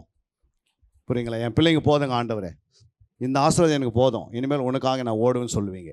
ஏன்னா முழங்கால் போடுறவங்களுக்கு எல்லா நன்மையும் உன்கிட்ட வந்துடும். யாருமே உன் கையை என்ன பண்ண முடியாது, தொடவே முடியாது உன் சரீரத்தை. புரியுங்களா? உன்னை தொட நினச்சா அவர் கண்மணி என்ன பண்ணணும்? தொடர்றது அர்த்தம். அதனால் பிசாசு நம்ம பயப்படுவான். இந்த உலகத்து மக்கள் என்ன பண்ணுவாங்க? அவங்கள பார்த்தாவே பரிசுத்தமாக இருக்கிறாங்க. அந்த ஐயாவை பாருங்கள், அவ்வளோ பரிசுத்தம். அவர் நடைய பாருங்கள், அவ்வளோ பரிசுத்தம். இதுவரைக்கும் கை நீட்டி யாரும் என்ன பண்ணதில்லை, பேசுனதில்லை, தாழ்மையாக இருக்கிறாரு. அந்த மாதிரி நம்மளால் ஏன் இருக்க முடியலன்னா, அவர் வந்து இயேசுவை ஏற்றுக்கொண்டிருக்கிறாங்க. அதனால் என்ன பண்ணுறேன், நம்ம குடும்பத்தோடு 10 குடும்பம் எங்கே போயிடலாம், அவர் பின்னாடியே போய் அந்த சர்ச்சையில் சேர்ந்தலாம் அப்படின்னுவாங்க. அப்படி யாருன்னா வந்திருக்கேன் கொண்டு வந்திருக்கீங்களா சபைக்கு? யாராவது உங்கள் பின்னாடி ஒரு 10 குடும்பம் வந்திருக்குதா? நம்ம 10 குடும்பம் உங்களை பார்த்து ஓடி இருக்குதா ஊரை விட்டு? வாழ்ந்தா எப்படி வாழணும்? கிறிஸ்துக்காய் வாழணும். இல்லைன்னா என்ன பண்ணோம்? மரணமே என்னை எடுத்துக்கொள்ளுங்க, இந்த பரிசுத்தோட பரலோகத்துக்கு வந்துடுறேன். தப்பு தாரி அசுத்தம் பண்ணி நான் நரகத்தை போய் சேர்ந்துடக்கூடாது. நல்லா இருக்கும் போதே என்ன பண்ணு, காற்றிருக்கும் போதே தூத்து. புரியுங்களா? நல்லா இருக்கும் போதே இன்சூரன்ஸ் பண்ணு, நல்லா இருக்கும் போதே சோம் பண்ணிக்கும். அப்போ தானியேல் பாருங்கள், 3 வேளை சோம் பண்ணுறாரு. அந்த காலத்தில் தானியேல் என்ன பண்ணியிருக்கிறாரு? சட்டத்தை மீறாரு. எவ்வளோ பெரிய வைராக்கியம்! புரியுங்களா? எவ்வளோ நெஞ்சில் ஒரு அவனுக்கு தைரியம் இருந்திருக்குது. புரியுங்களா? அந்த காலத்தில் பாபிலோன அரசாட்சி. புரியுங்களா? பாபிலோன அரசாட்சியில் என்ன செய்வாங்க? ஒருத்தர் தப்பு செய்தால் சிங்கத்து கோழியில் எடுத்து போட்டுருவாங்க, சிங்கத்துக்கு இரையாக்கிடுவாங்க தப்பு செய்தால். புரியுங்க? அவ்வளோ பெரிய சிங்க குகைத்தையும் அவனுக்கு காட்டியிருக்கிறாங்க. சிங்க குகையும் அவன் போய் பார்த்துருக்குறான். அவ்வளோ சிங்கம் உள்ளே பசி தாகமாக இருக்குது. ஒரு தப்பு செய்தால் அவன் கொண்டு போய் உள்ளே போடுவோன்னு தெரியுது. இவ்வளோ நமக்கு தெரிஞ்சு தூக்க மாட்டோம்னு நமக்கு தெரிஞ்சோம். நம்ம போய் அவங்களுக்காக ஜெபம் பண்ண என்ன பண்ண முடியுமா? ஆனால் இவன் யாருக்காக ஜெபம் பண்ணுறான்? யாரெல்லாம் எதிர்த்து நிற்கிறான் அவங்களாம் ஜெபம் பண்ணுகிறான். அல்லேலூயா. இவன் ஜெபம் பண்ணுறதை பார்த்து ராஜா என்ன பண்ணுறாரு? அந்த ராஜா இரவெல்லாம் தூங்காமல் இவனுக்கு ஜெபம் பண்ணுறாரு தானியேலுக்கு. அல்லேலூயா. அந்த மாதிரி கர்த்தர் மாற்றுவார் ஜெபிக்கிறவங்களை. அல்லேலூயா. உனக்கு கஷ்டம் வந்தால் நீ யாரையும் பார்க்கக்கூடாது, ஓடி வந்து ஆலயத்தில் என்ன பண்ணு, முழங்கால் படிட்டு 2 கரங்களை உயர்த்தி உன் தேவைகளுக்காக ஜெபம் பண்ணு. ஆண்டவர், இன்னும் என் பிள்ளை வந்து அடங்கிறதில்ல, எவ்வளோ சொன்னாலும் கீழ்ப்பட மாட்டேங்குது, அது ஊர்லேயே சுற்றின்னு கிடக்குது. அப்போ ஆண்டவர்கிட்ட நீ சொன்னனா பிள்ளை என்ன பண்ணுவார்? அவர் கண்ட்ரோல் பண்ணுவார். எங்கள் கணவருக்கு எனக்கு எது சொன்னாலும் செய்ய மாட்டேன்றாரு. நீ கணவர்கிட்ட போய் சொல்லாத, நீ முழங்கால் படிட்டு ஆண்டவர்கிட்ட சொல்லு. என் கணவர் ஒரு நேசம் உள்ள கணவரை, என்னை நேசிக்கிற கணவராக இருக்குன்னு சொல்லி நீங்கள் ஜெபம் பண்ணி பாருங்கள், அவர் பாசமாக மாறிடுவார். அல்லேலூயா. அடிக்கிற கை என்ன பண்ணிவிடும்? அவர் அரவணைக்கும். அவர் எந்த வீடும் சுத்த மாட்டார், எங்கே ஓட மாட்டார். புரியுங்களா? மனைவி கீழ்ப்படியாது இங்கே அலையுதுன்னா என்ன பண்ணுவார் ஆண்டவர்? நீங்கள் ஜெபம் பண்ணு ஆண்டவர்கிட்ட போயிட்டு. ஆண்டவர் என்ன செய்வார்? அவருடைய கண்ட்ரோல், சகல அதிகாரம் எனக்கு கொடுக்கப்பட்டிருக்குதுன்னு வாசிக்க பாருங்க அந்த வசனத்தை. அந்த வசனத்தை வாசிங்க. மத்தேயு 28:18. அப்பொழுது இயேசு சமீபத்தில் வந்து அவர்களை நோக்கி, வானத்திலும் பூமியிலும் சகல அதிகாரமும் எனக்கு கொடுக்கப்பட்டிருக்கிறது. அது சகல அதிகாரம் யார்கிட்ட இருக்கு? வானத்தில் பூமியிலுமா? சகல அதிகாரம் யார்கிட்ட இருக்கு? வானத்தில் என்ன அதிகாரம் சொல்லுங்க? வானத்தில் என்னென்ன இருக்குது? நினச்சா இந்த அம்னூர் பகுதியை மழையெல்லாம் என்ன பண்ணலாம்? ஒரு 7 மடங்கு மழை பெய்ய வச்சு இன்றைக்கி மூட முடியாதா? அந்த அதிகாரம் இயேசுகிட்ட இருக்குதா இல்லையா? அவ்வளோ பேர் அதிகாரம் இருக்குது. இல்லை ஒரு நட்சத்திரத்தை அனுப்பி என்ன பண்ணுவார்? அரக்கோணத்தில் ஒரு ஆட்டம் குடிச்சு எல்லாம் இயேசுவை ஏற்றுப்பாங்க. அல்லேலூயா. ஒரு நட்சத்திரம் வந்தால் அரக்கோணம் இருக்குமா? இருக்காது. அந்த அதிகாரம் அவர்கிட்ட இருக்குது. புரியுங்களா? வேறு என்ன இருக்குது? கல் மழை இருக்குது. ஒரு 10 நாள் கல் மழை தான் யாரும் வெளியே வருவாங்களா? கார் கூட எடுத்து வீட்டு உள்ளே விடுவாங்க. அல்லேலூயா. அவ்வளோ அதிகாரம் ஆண்டவர்கிட்ட இருக்குது. பூமியில் என்ன அதிகாரம் இருக்குது? ஒரே டைமில் இங்கேருந்து என்ன பண்ணோம்? பெங்களூர் வரைக்கும் வெடி வச்சு எல்லா ஜனங்களும் உள்ளே போக முடியுமா? முடியாதா? அந்த அதிகாரம் இருக்குது. ஆனால் பூமியில் நல்ல விளைச்சல் உண்டு பண்ண அதிகாரம் இருக்குது. கரமாக இருக்கிற நிலம்லாம் என்ன வந்துடும்? பசுமையாக வந்துடும் ஒரு வார்த்தை சொன்னால். அவர்கிட்ட எல்லா அதிகாரம் இருக்குது. அவர் சொல்கிறாரு, வானத்தில் பூமியிலும் சகல அதிகாரம் என்கிட்ட இருக்குது. நீங்கள் என்ன பண்ணுங்க? புறப்பட்டு போய் சகல ஜாதியிலும் ஸ்ரீசர் ஆக்குங்கன்றாரு. சொன்னாரே இல்லையா? உலகத்தின் முடிவு பறிந்த வரைக்கும் நான் எங்கே இருப்பேன்? நான் உங்களோடு கூடவே இருப்பேன்றார். அப்படியான சொல்லியிருக்கிறாங்களா? புரியுங்களா? நான் 2 நாள் கூட இருப்பாங்க, 3ஆம் நாள் நாளே காணாது போயிடுவாங்க. அல்லேலூயா. ஆனால் இயேசு சொல்கிறார், உலகத்தின் முடிவு பறிந்த வரைக்கும் எங்கே இருப்பேன்? நான் உங்களோடு இருப்பேன். எதுக்கு இருப்பேன்? உன் மேலே யாரும் கை வைக்காத நான் என்ன பண்ணுவேன்? உன்னை பரிசுத்தமாக வச்சுக்கொள்ளுவேன். ஆண்டவர்கிட்டேருந்து நீங்கள் அனுதினமும் நன்மை பெற்றுக்கினே இருக்கணும். புரியுங்களா? பரலோகத்திலேருந்து நன்மையான ஈவுகள் இறங்கி வந்துக்கினே இருக்கணும். புரியுங்களா? ஒரு நாள் நீங்கள் பரலோகத்தில் போய் நின்று அழ வேண்டியதாக இருக்கும். புரியுதுங்களா? ஏன்னா உங்களுடைய பொக்கிஷங்கள்லாம் எங்கே இருக்குது? பரலோகத்தில் இருக்குது. நீ ஜெபம் பண்ணி வாங்காமையே ஊரெல்லாம் கடை வாங்கி புரியுங்களா? அதுக்கே டைம் ஆகி நம்ம சரீரம் ஃபுல்லாக அது கொடுத்துட்டோம். அல்லேலூயா. ஆனால் ஆண்டவர் சொன்னார், உன் எல்லா நன்மைகள் எங்கே இருக்குதா? நீ அங்கேருந்து பரத்துலேருந்து ஜோதிகள் பிரதானத்துலேருந்து இறங்கி வருதா எல்லா நன்மையும். அந்த எல்லா நன்மையும் நான் என்ன பண்ணுறேன்? உங்களுக்கு கொடுப்பேன் என்று யாக்கோபு 1:17 வசனம் வாசிக்கிறேன். வாசிங்க. நன்மையான எந்த ஈவும் பூரணமான எந்த வரமும் பரத்திலிருந்து உண்டாகி ஜோதிகளின் பிதாவினிடத்திலிருந்து இறங்கி வருகிறது. அவரிடத்தில் யாதொரு மாறுதலும் யாதொரு வேற்றுமையின் நிழலும் இல்லை. அப்போ நன்மையான ஈவு எங்க இருக்குது? பரலோகத்தில். ஜோதிகளின் பிதா, அவர் எப்போ ஜொலிக்கிறவரா எரிந்து அக்னியா இருக்கிறாரு. எல்லா நன்மையும் எங்க இருக்குதா? நம்முடைய எல்லா நீங்கள் என்னைக்கு ரட்சிக்கப்பட்டீங்களோ அன்றைக்கி எல்லா நன்மையும் பரலோகத்துலேருந்து இறங்கி வருமா. இந்த பூமியெல்லாம் பார்த்து எனக்கு யாராவது என்ன கொடுக்கலன்னு கேட்கக்கூடாதான். நீங்கள் ஆண்டவரை நோக்கி பார்த்து தான் பெற்றுக்கொள்ளணுமா. அல்லேலூயா. அப்போ போய் நீங்கள் அங்கே போய் பார்ப்பீங்க, உங்கள் கார் அங்கே இருக்கும், உங்களுடைய வீடு அங்கே இருக்கும். நீங்கள் கேட்டு பெற்றுக்கொள்ளாமையே கர்த்தர் வீட்டை கட்டாராய்கள். அப்போ கர்த்தர் தான் வீட்டை கட்டித்தனா அவங்க வீடு அங்கேயே இருக்குது. இதெல்லாம் பார்த்துருக்கு அவ்வளோ ஆள ஆரம்பிச்சிடுவாங்க. இவ்வளோ ஆசீர்வாதம் நான் இழந்துட்டேனே, பூமியில் வாழும் போது எப்படி வாழ்ந்தேன்? தரித்திரமாயே வாழ்ந்துட்டு போயிட்டேன் அப்படின்னு சொல்லுவாங்களா? சொல்ல மாட்டாங்களா? உன் ஆசீர்வாதம் மாமியார் வீட்டில் கொடுக்குறாங்க ஆசீர்வாதம். ஏன்பா வந்து வாங்கிட்டு போனால் நீ வாங்கினே போகல, அப்படியே வாங்கி வச்சுட்டுக்கிறது தான். அதை போய் திடீர்னு ஒன்று மனக்கண்கள் திறக்கப்பட்டு போய் பார்த்தா அவ்வளோ ஆசீர்வாதம் விட்டு வந்துட்டேனே அப்படின்னு கஷ்டப்படுவாங்களா? நஷ்டப்படுவாங்களா? யோசித்து பாருங்கள். நம்முடைய எல்லா ஆசீர்வாதம் எங்கே இருக்குது? பரலோகத்தில் இருக்கிறது. நீ என்னைக்கு ரட்சிக்கப்பட்டாயோ இந்த பூமியில் உனக்கு எந்த ஆசீர்வாதம் கிடையாது. அல்லேலூயா. அவர் கட்டளையிட்டால் தான் ஆகும், அவர் சொன்னால் நிற்கும். அல்லேலூயா. எல்லா ஆசீர்வாதம் பரலோகத்தில் உட்காந்துருக்குது. புரியுங்களா? உங்கள் பிள்ளை கலெக்டர் ஆகணும்னு எழுதி வச்சுட்டாரு, ஆனால் உங்கள் பிள்ளை இங்கே என்ன பண்ண ரிக்ஷா ஓட்டுன்னு கிடக்குது. அல்லேலூயா. அதுக்கு என்ன காரணம்? நீங்களே சொல்லி என்ன பண்ணிட்டீங்க? பண்ணி சொன்னீங்க, எருமாடும் சொன்னீங்க, நாயும் சொன்னீங்க, பூனைன்னு சொல்லிட்டு பிள்ளை என்ன பண்ணிட்டீங்க? நீ படிக்க மாட்டேன்னு சொல்லி அவனை என்ன பண்ணிட்டீங்க? தடுத்து நம்மளே நிறுத்திடுறோம். அல்லேலூயா. அப்போ எல்லா நன்மைகளும் பரலோகத்தில் இருக்குது. எப்போதுலேருந்து இருக்குது? என்னைக்கு நீ ரட்சிக்கப்பட்டாயோ உன்னுடைய சொத்து எல்லாம் பரலோகத்தில் இருக்குது. அங்கேருந்து இறங்கி வரணுன்னா நீ முழங்கால் படிட்டா தான் வரும். நீ முழங்கால் படியலைன்னா நீ தரித்திராவே இருப்பாய், நீ கடங்காரனாவே இருப்பாய். புரியுங்களா? கடன் வாங்கிட்டு சிக்கிட்டீங்கன்னா வரிகள் போகவே முடியாது.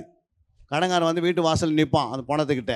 இந்த ஆள் இவ்வளோ சம்பளம் வாங்கிட்டு ஏமாற்றிட்டு போயிட்டான், இவெல்லாம் ஒரு கிறிஸ்தவனான்னா அப்போ அவன் எங்கே போயிருப்பாங்க? அவங்க நீங்கள் சாட்சி அப்படி இருக்குது. அல்லையா? நீயும் அநேக ஜாதிகளுக்கு கடன் கொடுக்கணும், ஆனால் என்ன பண்ணக்கூடாது? நீ கடன் வாங்காது வாழணும். அப்படி வசனம் இருக்குது. ஆண்டவரே அதை நிறைவேற்றித்தாங்கன்னா ஆண்டு நிறைவேற்றுவார். எனக்கு தெரிஞ்சு ரட்சிக்கப்படலேருந்து என்கிட்ட போய் 100 ரூபாய் நான் என்ன பண்ணல, கையில் வாங்கலை. நான் 2000 தான் ரட்சிக்கப்பட்டேன். அதுக்கு முன்னாடி சிஎஸ்சியில் 35 வருஷம் இருந்தேன். அது எப்படி இருந்தோம்? சிஎஸ்சியில் இருக்கும்போது நான் பேர் கிறிஸ்தவனாக வந்துட்டேன். புரியுங்களா? சர்ச்சு எல்லாமே ஒன்று தான், ஆனால் நான் எப்படி வாழ்ந்துட்டேன்? பேர் கிறிஸ்தவம் வாழ்ந்துட்டேன். அப்போ என்னுடைய நஷ்டம் எனக்கு தான் வந்தது. அல்லையா? நான் தப்பாக நடந்துட்டேன். ஆனால் ஆண்டவர் ஒரு நாள் திருப்பினார். புரியுங்களா? காஷ்மீரில் தரிசனமானார் இயேசு கிறிஸ்து. அல்லேலூயா. என்னுடைய 2 பிள்ளைகள் ஒரே நாளிலே அங்கே காஷ்மீரில் தண்ணியில் அழைச்சிட்டு போயிட்டாங்க, ஒரு நதியில். அப்போ தான் உலகத்தில் கடவுள் யாருன்னு நான் கேட்டேன், 1997. அல்லேலூயா. அதுக்கு பிறகு ஆண்டவர் தரிசனமாகி உயிரோடு இருக்கிறது ஆண்டு காட்டுறதுனால என்னுடைய எல்லா வேலைகளும் நாங்கள் எழுதி கொடுத்துட்டோம். அதே பிறகு சென்னை வந்தோம். எல்லாம் ஆண்டவர் எனக்கு மறுபடியும் வேலையை கொடுத்தார். மறுபடியும் ஊழியத்தை கொடுத்து பெங்களூரில் ஒரு 7 வருஷம் பிஹெச்டி முடிக்கான கிருபை செய்தார். அல்லேலூயா. அது பிறகு ஒரு ஆவிக்குரிய சபையிலிருந்து இன்றைக்கி உலகம் எங்கும் போவதற்கு ஆண்டவர் வழி திறந்திருக்கிறார். இன்றைக்கி ஆவிக்குரிய பிள்ளைகளை உருவாக்கி கொண்டிருக்கிறோம். அல்லேலூயா.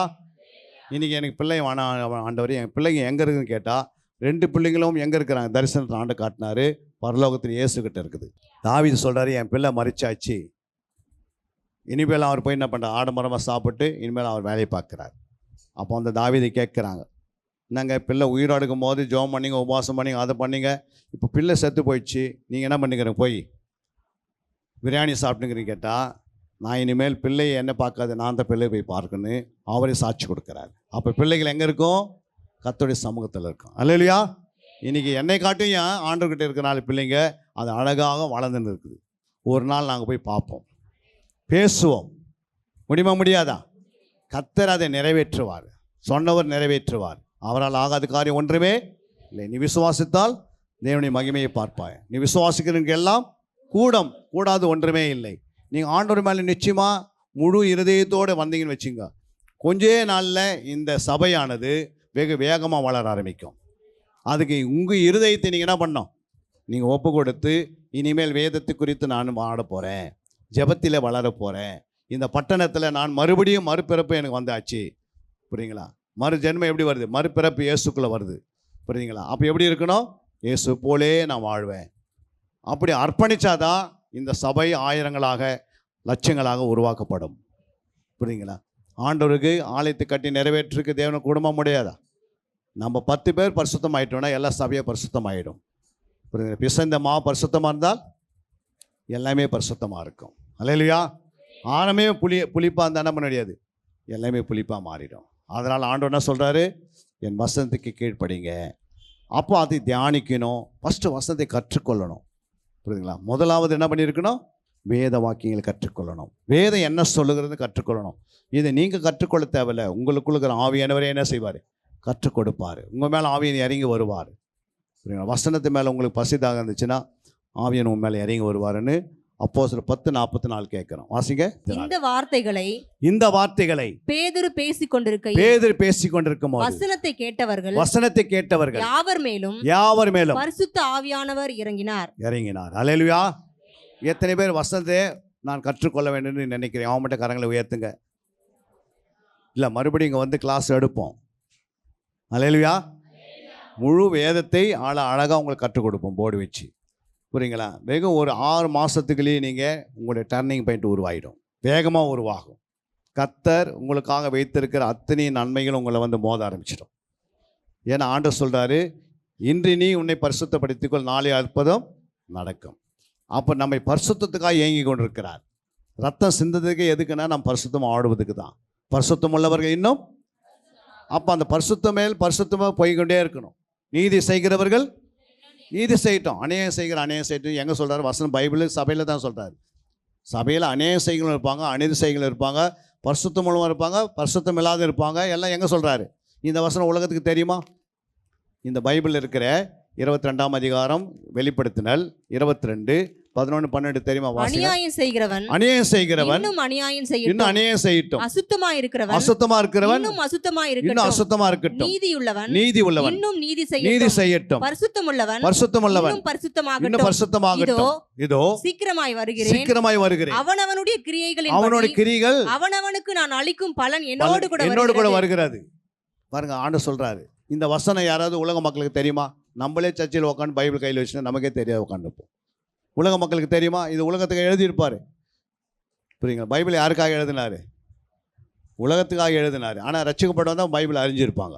ரட்சிக்கப்படாதவங்க யாரும் என்ன பண்ணிவிட்டாங்க. அப்போ ஆண்டவரே நம்ம சொல்கிறாரு, நீங்கள் உட்காந்துன்னு அசுத்தமாக இருக்க முடியும், அநீதியும் செய்ய முடியுமா? அதனால் நீ என்ன பண்ணு, பசுத்தத்துக்கு மட்டும் இடம் கொடு, நீதிக்கு மட்டும் இடம் கொடுத்துக்கோ, மீதி எல்லாத்தையும் கழிச்சு கட்டுரு. அல்லேலூயா. அப்போ இதுக்கு தான் நம்ம இங்கே உட்காந்துருக்கிறது தவிர இது இங்கே இல்லை என்றால் நம்ம எங்கே சுற்றி நிற்போம். புரியுதுங்களா? பரிசுத்தம் ஒன்று இங்கே இருக்கிறது, நீதி ஒன்று இருக்கிறது. இந்த ரெண்டு காரியம் இயேசு தான் செயல்படுத்த முடியும். அதனால தான் நம்ம ஆலயத்துக்கு வரோம். புரியுங்களா? நம்ம உலகத்திலே இருந்தால் நான் உலகத்தில் இருக்க பரம் இருந்து வாழ்ந்துடலாமே, ஒரே வாழ்க்கை. அதுக்கு பிறகு நம்ம நித்திய வாழ்க்கை கிடையாது. ஆத்மா கொண்டு போய் என்ன பண்ணுவார் ஆண்டவர்? நரகத்தில் தள்ளுவார். புரியுங்க? அதனால தான் உன் ஆத்மா வாடுகிறது போல நீ எல்லாவற்றிலும் வாழ்ந்து சுகமாக இருந்தார். ஆத்மா என்பது மிக அவசியம். உன் சரீரத்தை காட்டிலும் ஆத்மா தான் விலையேறி பெற்றது. அந்த ஆத்மாவை நீங்கள் துல்லியமாக பரிசுத்தமாக வச்சுக்கினீங்கன்னா வரிகள் அழகாக போயிடும். அப்போ ஆத்மாவுக்கு 3 காரியம் செய்யணும். சுருக்கமாக நம்ம அந்த வசனத்தை வாசித்து முடிக்கலாம். நீதிமொழிகள் 11:17. தயையுள்ள மனுஷன் தன் ஆத்மாவுக்கு நன்மை செய்து கொள்கிறான், கடுரனோ தன் உடலை அலைக்கழிக்கிறான். பாருங்க, தயவுள்ள மனுஷன் தன் ஆத்மாவுக்கு, சொல்லுங்க எல்லாம் கை தருங்க, பாருங்க, தன் ஆத்மாவுக்கு என்ன பண்ணணுமா? நன்மை செய்துக்கணும். தயவுள்ள மனுஷனா நீ இருக்கிற சரீரத்தில் உனக்குள்ள ஒரு ஆத்மா இருக்குது. அதுக்கு என்ன செய்யுதுமா? நீ தான் நன்மை செய்யணும். உன் ஆத்மாவை நீ விட்டுனா அது கடூரமாக மாறிடுது, அலைக்கழிக்கும். இங்கே அங்கே அலைக்கழிக்கும். உங்கள் எண்ணங்கள் சிதறும், சிந்தனைகள் சிதறும், யோசனைகள் சிதறும். அப்போ ஆண்டவர் சொல்கிறார், உன் ஆத்மாவுக்கு நீ நன்மை செய்யலைன்னா யார் செய்வாங்க? உனக்குள்ள ஒரு ஆத்மா இருக்குது. அது யார் நன்மை செய்வாங்க? யாருமே செய்வாங்க? நீயே செய்யலைன்னா யாரும் செய்வாங்களா? யாருமே செய்ய மாட்டாங்க. புரியுங்களா? உனக்கே அக்கறை இல்லை உனக்குள்ள இருக்கிற ஆத்மாவுக்கு. அப்போ ஆத்மாவுக்கு நன்மை செய்கிறது யார்? அவங்கவுங்க செய்துக்கணும். புரியுங்களா? சரீரத்துக்கு அவங்கவுங்க நன்மை செய்கிறோம். இப்போ நம்ம இந்த ட்ரெஸ் எல்லாம் போட்டுக்கிறீங்க, இது தானாக வந்து உங்கள் மேலே அப்படியே மோதுதா? ரோட்டில் போகும்போது புடவை போயிட்டு இன்னொரு புடவை வந்து மோதிக்குதா? இல்லை ட்ரெஸ்ஸு தானே நமக்கு அதே உடுத்தி கொள்ளுதா? இல்லை. இதே நம்ம சரீரத்தை நேசிக்கிறனால தான் போய் கடைக்கு போய் என்ன பண்ணுறோம்? பணத்தை கொண்டு போகிறோம். அப்புறம் என் சரீரத்துக்காக இந்த ட்ரெஸ்ஸு கரெக்டாக இருக்கும், இந்த உணவு கரெக்டாக இருக்கும், இன்றைக்கி மட்டன் சாப்பிட்ணும், இன்றைக்கி சிக்கன் சாப்பிட்ணும். சரீரத்தை நேசிக்கிறோம். புரியுங்களா? சரீரத்தை என்ன பண்ணுறோம்? நேசிக்கிறோம். சிலவங்க சரீரத்தை நேசிக்காத சரீரம் எங்கே இருக்குது? சிலருடைய சரீரம் பார்த்தீங்கன்னா காவால் விழுந்து கிடக்குது, அங்கங்கே ஒரு சுற்றினு கிடக்குது. சரீரத்தை கொடுத்து அவன் கவலை கிடையாது. ரோட்டில் போகும்போது பாருங்கள், அவன் லெஃப்ட்டில் போகணும், ரைட்டில் போய் நிற்பான். அதனால தான் ஆக்சிடென்ட் நடக்குது. ஏன்னா அவன் சரீரத்தை கொடுத்து அவனுக்கு கவலை கிடையாது. அவனுக்குள்ளே ஒரு ஆவி இருக்குது, அவனை அலை கிடைக்குது. அல்லேலூயா. நம்ம சரீரத்துக்காக நம்மளே என்ன பண்ணுறோம்? அதை நேசிக்கிறனால்தான் என்ன சாப்பிட்ணும், எப்போ தண்ணி குடிக்கணும், எப்போ காப்பி குடிக்கணும், எப்போ என்ன பண்ணணும்னு நம்ம என்ன பண்ணுறோம்? நிர்ணயிக்கிறோம். புரியுங்களா? எப்போ தூங்கணும், எல்லாமே என்ன பண்ணுறோம்? இந்த சரீரத்துக்காக தான் ஓடின்னு இருக்கிறோம். மண்ணுக்கு போகிற சரீரத்துக்கு 24 மணி நேரம் ஓடிந்தா உனக்குள்ளே ஒரு ஆத்மா பரலத்துக்கு போகிறதுக்கு எவ்வளோ நேரம் ஓடணும்? 48 மணி நேரம் ஓடணும். ஒன்றுமா ஓட கூடாதா? ஆனால் ஆத்மா குறித்து உனக்கு கவலையே இல்லை. சொல்ல உலகெல்லாம் நீ ஆதாயப்படுத்திக்கோ, உன் ஆத்மாவை நஷ்டப்படுத்தினால் உனக்கு என்ன லாபம்? இப்போ நீங்கள் ஆத்மா நீ எல்லா ஆத்மா நஷ்டமாக கிடைக்குது. இன்றைக்கி ஆண்டோடைய வரையும் வந்தால் எவ்வளோ பேர் தப்பிக்க முடியும்? சொல்லுங்கள் பார்க்கலாம். தப்பிக்க முடியுமா? முடியாது. புரியுங்களா? 100 லிட்டர் பாலுக்கு அவனுண்டு புளி போதும். இவனுண்டு பாவம் உனக்குள்ளே இருந்தால் நீ போகவே முடியாது. அதனால தான் முற்றிலும் பரிசுத்தன்றாரு. என்ன சத்தியம்? 1 தேசம் 5:23 அவர் சொல்லியிருக்கிறாரு, அவர் வரும்போது எப்படி இருக்கணுமா? வாசிங்க. சமாதானத்தின் தேவன் தாமே உங்களை முற்றிலும் பரிசுத்தமாக்குவராக. முற்றிலும் என்ன அர்த்தம்? நம்ம அர்த்தம் பாதியா? முற்றிலும் 100%. முற்றிலும் உன்னை பரிசுத்தமாக்குவராக. உங்கள் ஆவி, ஆத்மா, சரீரம் முழுவதும் நம்முடைய கர்த்தராக இயேசு கிறிஸ்து வரும்போது எப்படி இருக்கணுமா? எந்த குற்றமில்லாத வாழணும், அந்த குற்றமற்றதாக இருப்பதாக, காக்கப்படுவதாக என்றார். அப்போ ஆவி ஆத்மஸ்தர் குற்றம் இருந்துச்சுன்னா எப்படி லோத்தின் மனைவி கைவிடப்பட்டாங்களோ, யூதாஸ் எப்படி கைவிடப்பட்டாரோ, அனானியா சப்பேரால் எப்படி கைவிடப்பட்டாங்க, பழைய ஏற்பாட்டில் 23,000 பேர் ஒரே நேரத்தில் சபையில் என்ன பண்ணிட்டாங்க? பூமி வெடித்து உள்ளே போயிட்டாங்க. புரியுதுங்களா? அப்புறம் கானான் தேசத்தில் வந்த 6 லட்சம் பேரில் 5,99,998 பேர் வழியிலே இறந்துட்டாங்க. கானான் தேசத்தில் 2 பேர் தான் போனாங்க. எத்தனை பேர்? 40 வருஷம் சபையில் இருந்தவங்க எத்தனை பேர் போனாங்க? கானான் தேசத்தில் எத்தனை பேர் போனாங்கம்மா? 2 பேர் போனாங்க. இயேசுவாவும் காலேப். எத்தனை வருஷம் ஆலயத்தில் இருந்தாங்க? 40 வருஷம். 40 வருஷம் சபையில் எந்த வேலைக்குமே போகல. அவங்களே முறுமுறுப்பாக இருந்தாங்க. அவங்களே என்ன பண்ணாங்க? எகிப்தினுடைய சுபாவத்தை மறக்கவே இல்லை. எகிப்து மறுபடியும் போகணுன்றாங்க. நம்ம ரட்சிக்கப்பட்டு வந்துட்டோம்னா மறுபடியும் என்ன பண்ணுறோம்? செய்த பாவத்தை மறுபடியும் செய்துனே இருந்தால் அவங்க எகிப்தில் இருக்கிறாங்கன்னு அர்த்தம். அல்லையா? எகிப்து விட்டு நீங்கள் வந்துட்டீங்க, மறுபடியும் எகிப்து உள்ளே வந்துருக்கு சபைக்குள்ளே. அல்லையா? அப்போ எகிப்து வரணுமா? பின்னாடி வரக்கூடாதா? வரவே கூடாது. அப்போ பாருங்கள், 40 வருஷம் ஆலயத்தில் இருந்தாங்க. எத்தனை பேர் போனாங்க? 2 பேர். எத்தனை பேர்? எத்தனை புருஷர்கள் இருந்தாங்க? 6 லட்சம் பேர். அதில் 5,99,998 பேர் அந்த இடத்துல அழிஞ்சிட்டாங்க. கானான் தேசத்தில் 2 பேர் போனாங்க. முழு உலகமே வந்து நோவா என்ன பண்ணுறாரு? முழு உலகத்துக்கு சுவிசேஷம் அறிவிக்கிறாரு. புரியுங்களா? அதில் எத்தனை பேர் போனாங்க பரலோகத்துக்கு? 8 பேர் போனாங்க. எத்தனை பேர்? 8 பேர். முழு உலகத்தில் 8 பேர் போனாங்க. கானான் தேசம் இஸ்ரவேலர்கள் வந்தவங்க 40 வருஷம் ஆலயத்திலே இருந்தவங்கள எத்தனை பேர் போனாங்க? 2 பேர் போனாங்க. இப்போ நம்ம ஆலயத்தில் வாரத்துக்கு ஒரு நாள் வந்து போயின்னுக்கிறோம். அவங்க 40 வருஷம் வந்தவங்க 8 பேர், 2 பேர். நம்ம வாரத்துக்கு ஒரு நாள் வரோம். எத்தனை பேர் போவோம்? கணக்கு போடணும்ல. ஞானம் உள்ளவன் என்ன பண்ணோம்? புத்தி உள்ளவன் கணக்கு பார்க்க கடவன் வசனம் இருக்குது. நம்ம கணக்கு பார்க்கணும். வாரத்துக்கு ஒரு நாள் வரோம், அது 3 ஹவர். ஒரு வருஷத்துக்கு எத்தனை மணி நேரம் ஆகுது? ஒரு மாதத்துக்கு, ஒரு வருஷத்துக்கு எத்தனை மணி நேரம்? 156 மணி நேரம். 156 நீங்கள் 24 வகுத்தீங்கன்னா எத்தனை மணி நேரம்? 6 நாள் வரும் ஒரு வருஷத்து சபைக்கு. எத்தனை நாள்? நம்ம 6 நாள் வந்துட்டு இயேசுக்குனாவாக இருக்கணும், பக்கத்துலேயே மனவாட்டியாக இருக்கணும். அவங்க 40 வருஷம் வந்தவங்க தோழனாக இருக்கணும்னு ஆசைப்பட்டாங்க. புரியுங்களா? அப்போ அனுதினம் சபை திறந்திருக்குன்னு சொல்லப்பட்டிருக்கு. என்னது? அனுதினமும் சபை திறக்கணுமா? வாசிங்க அந்த வசனத்தை. அப்போஸ்தலர் 2:47. துதித்து தேவனை துதித்து ஜனங்கள் எல்லாரிடத்திலும் தயவு பெற்றிருந்தார்கள். ரட்சிக்கப்படுகிறவர்களை கர்த்தர் அனுதினமும் சபையிலே சேர்த்து கொண்டு வந்தார். பாருங்க, அனுதினம் எங்க இருக்கிறாங்க? சபை தந்ததா இல்லையா?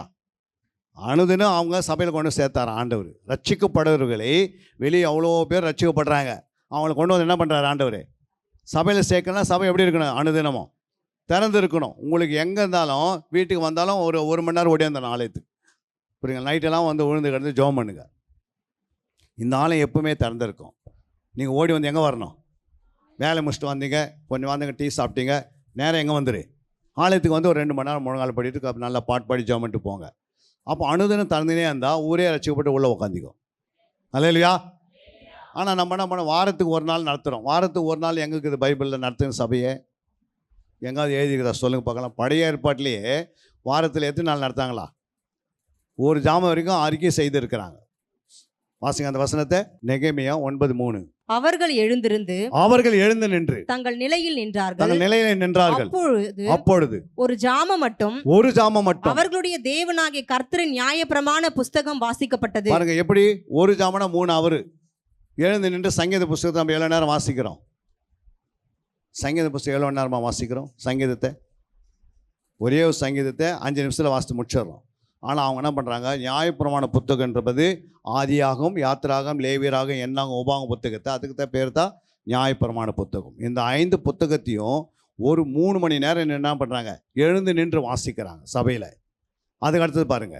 பின்பு ஒரு ஜாமம் மட்டும் அவர்கள் பாவ அறிக்கை பண்ணி, பாருங்க, ஒரு ஜாமம் மட்டும் என்ன பண்ணுறாங்க? சபையார் 3 மணி நேரம் அறிக்கை செய்கிறாங்க. அதுக்கு பிறகு தான் மெசேஜ் வரும். புரியுங்களா? அப்போ ஒரு நாளைக்கு 12 மணி நேரம் சபை நடக்குது பழைய ஏற்பாட்டில். நம்ம பழைய ஏற்பாடும் பின்பற்றலை, புதிய ஏற்பாடும் பின்பற்றலை. எந்த ஏற்பாடு தான் பின்பற்ற நமக்கு தெரியல. அல்லையா? அந்த காலத்தில் சொல்லிட்டாங்க வாரத்துக்கு ஒரு நாள் சர்ச்சுக்கு போனால் போதுன்னு. ஆனால் அப்போஸ்தலர் பகுதியில் ஆவியான இறங்கினார் சபை மேலே. சபை இறங்கின பிறகு என்ன ஆயிடுச்சு?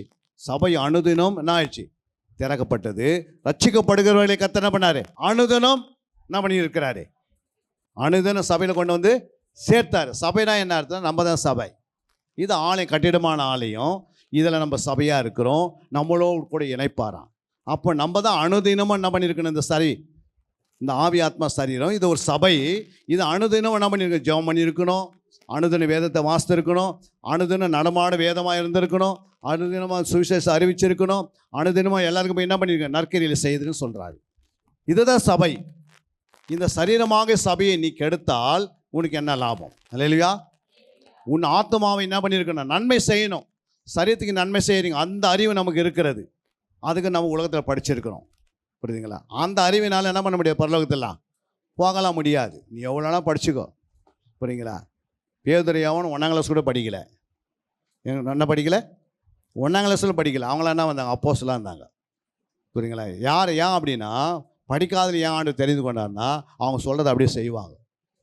படிக்காதுங்க. படித்தவங்க என்ன பண்ணுவாங்க? எனக்கு அங்கே படிச்சுட்டு வந்தேன், அங்கே அப்படி இருக்குது, இங்கே இப்படி இருக்குது, அதனால் என் வார்த்தையை நான் கேட்க மாட்டேன். புரியுங்களா? உலக அறிவு. என்ன அறிவு? உலக அறிவு சொல்லப்பட்டிருக்கிறது. அதிக அறிவு என்ன பண்ணுமா? இருமாப்பு உண்டாக்குமா. புரியுங்களா? என்ன உண்டாக்கும்?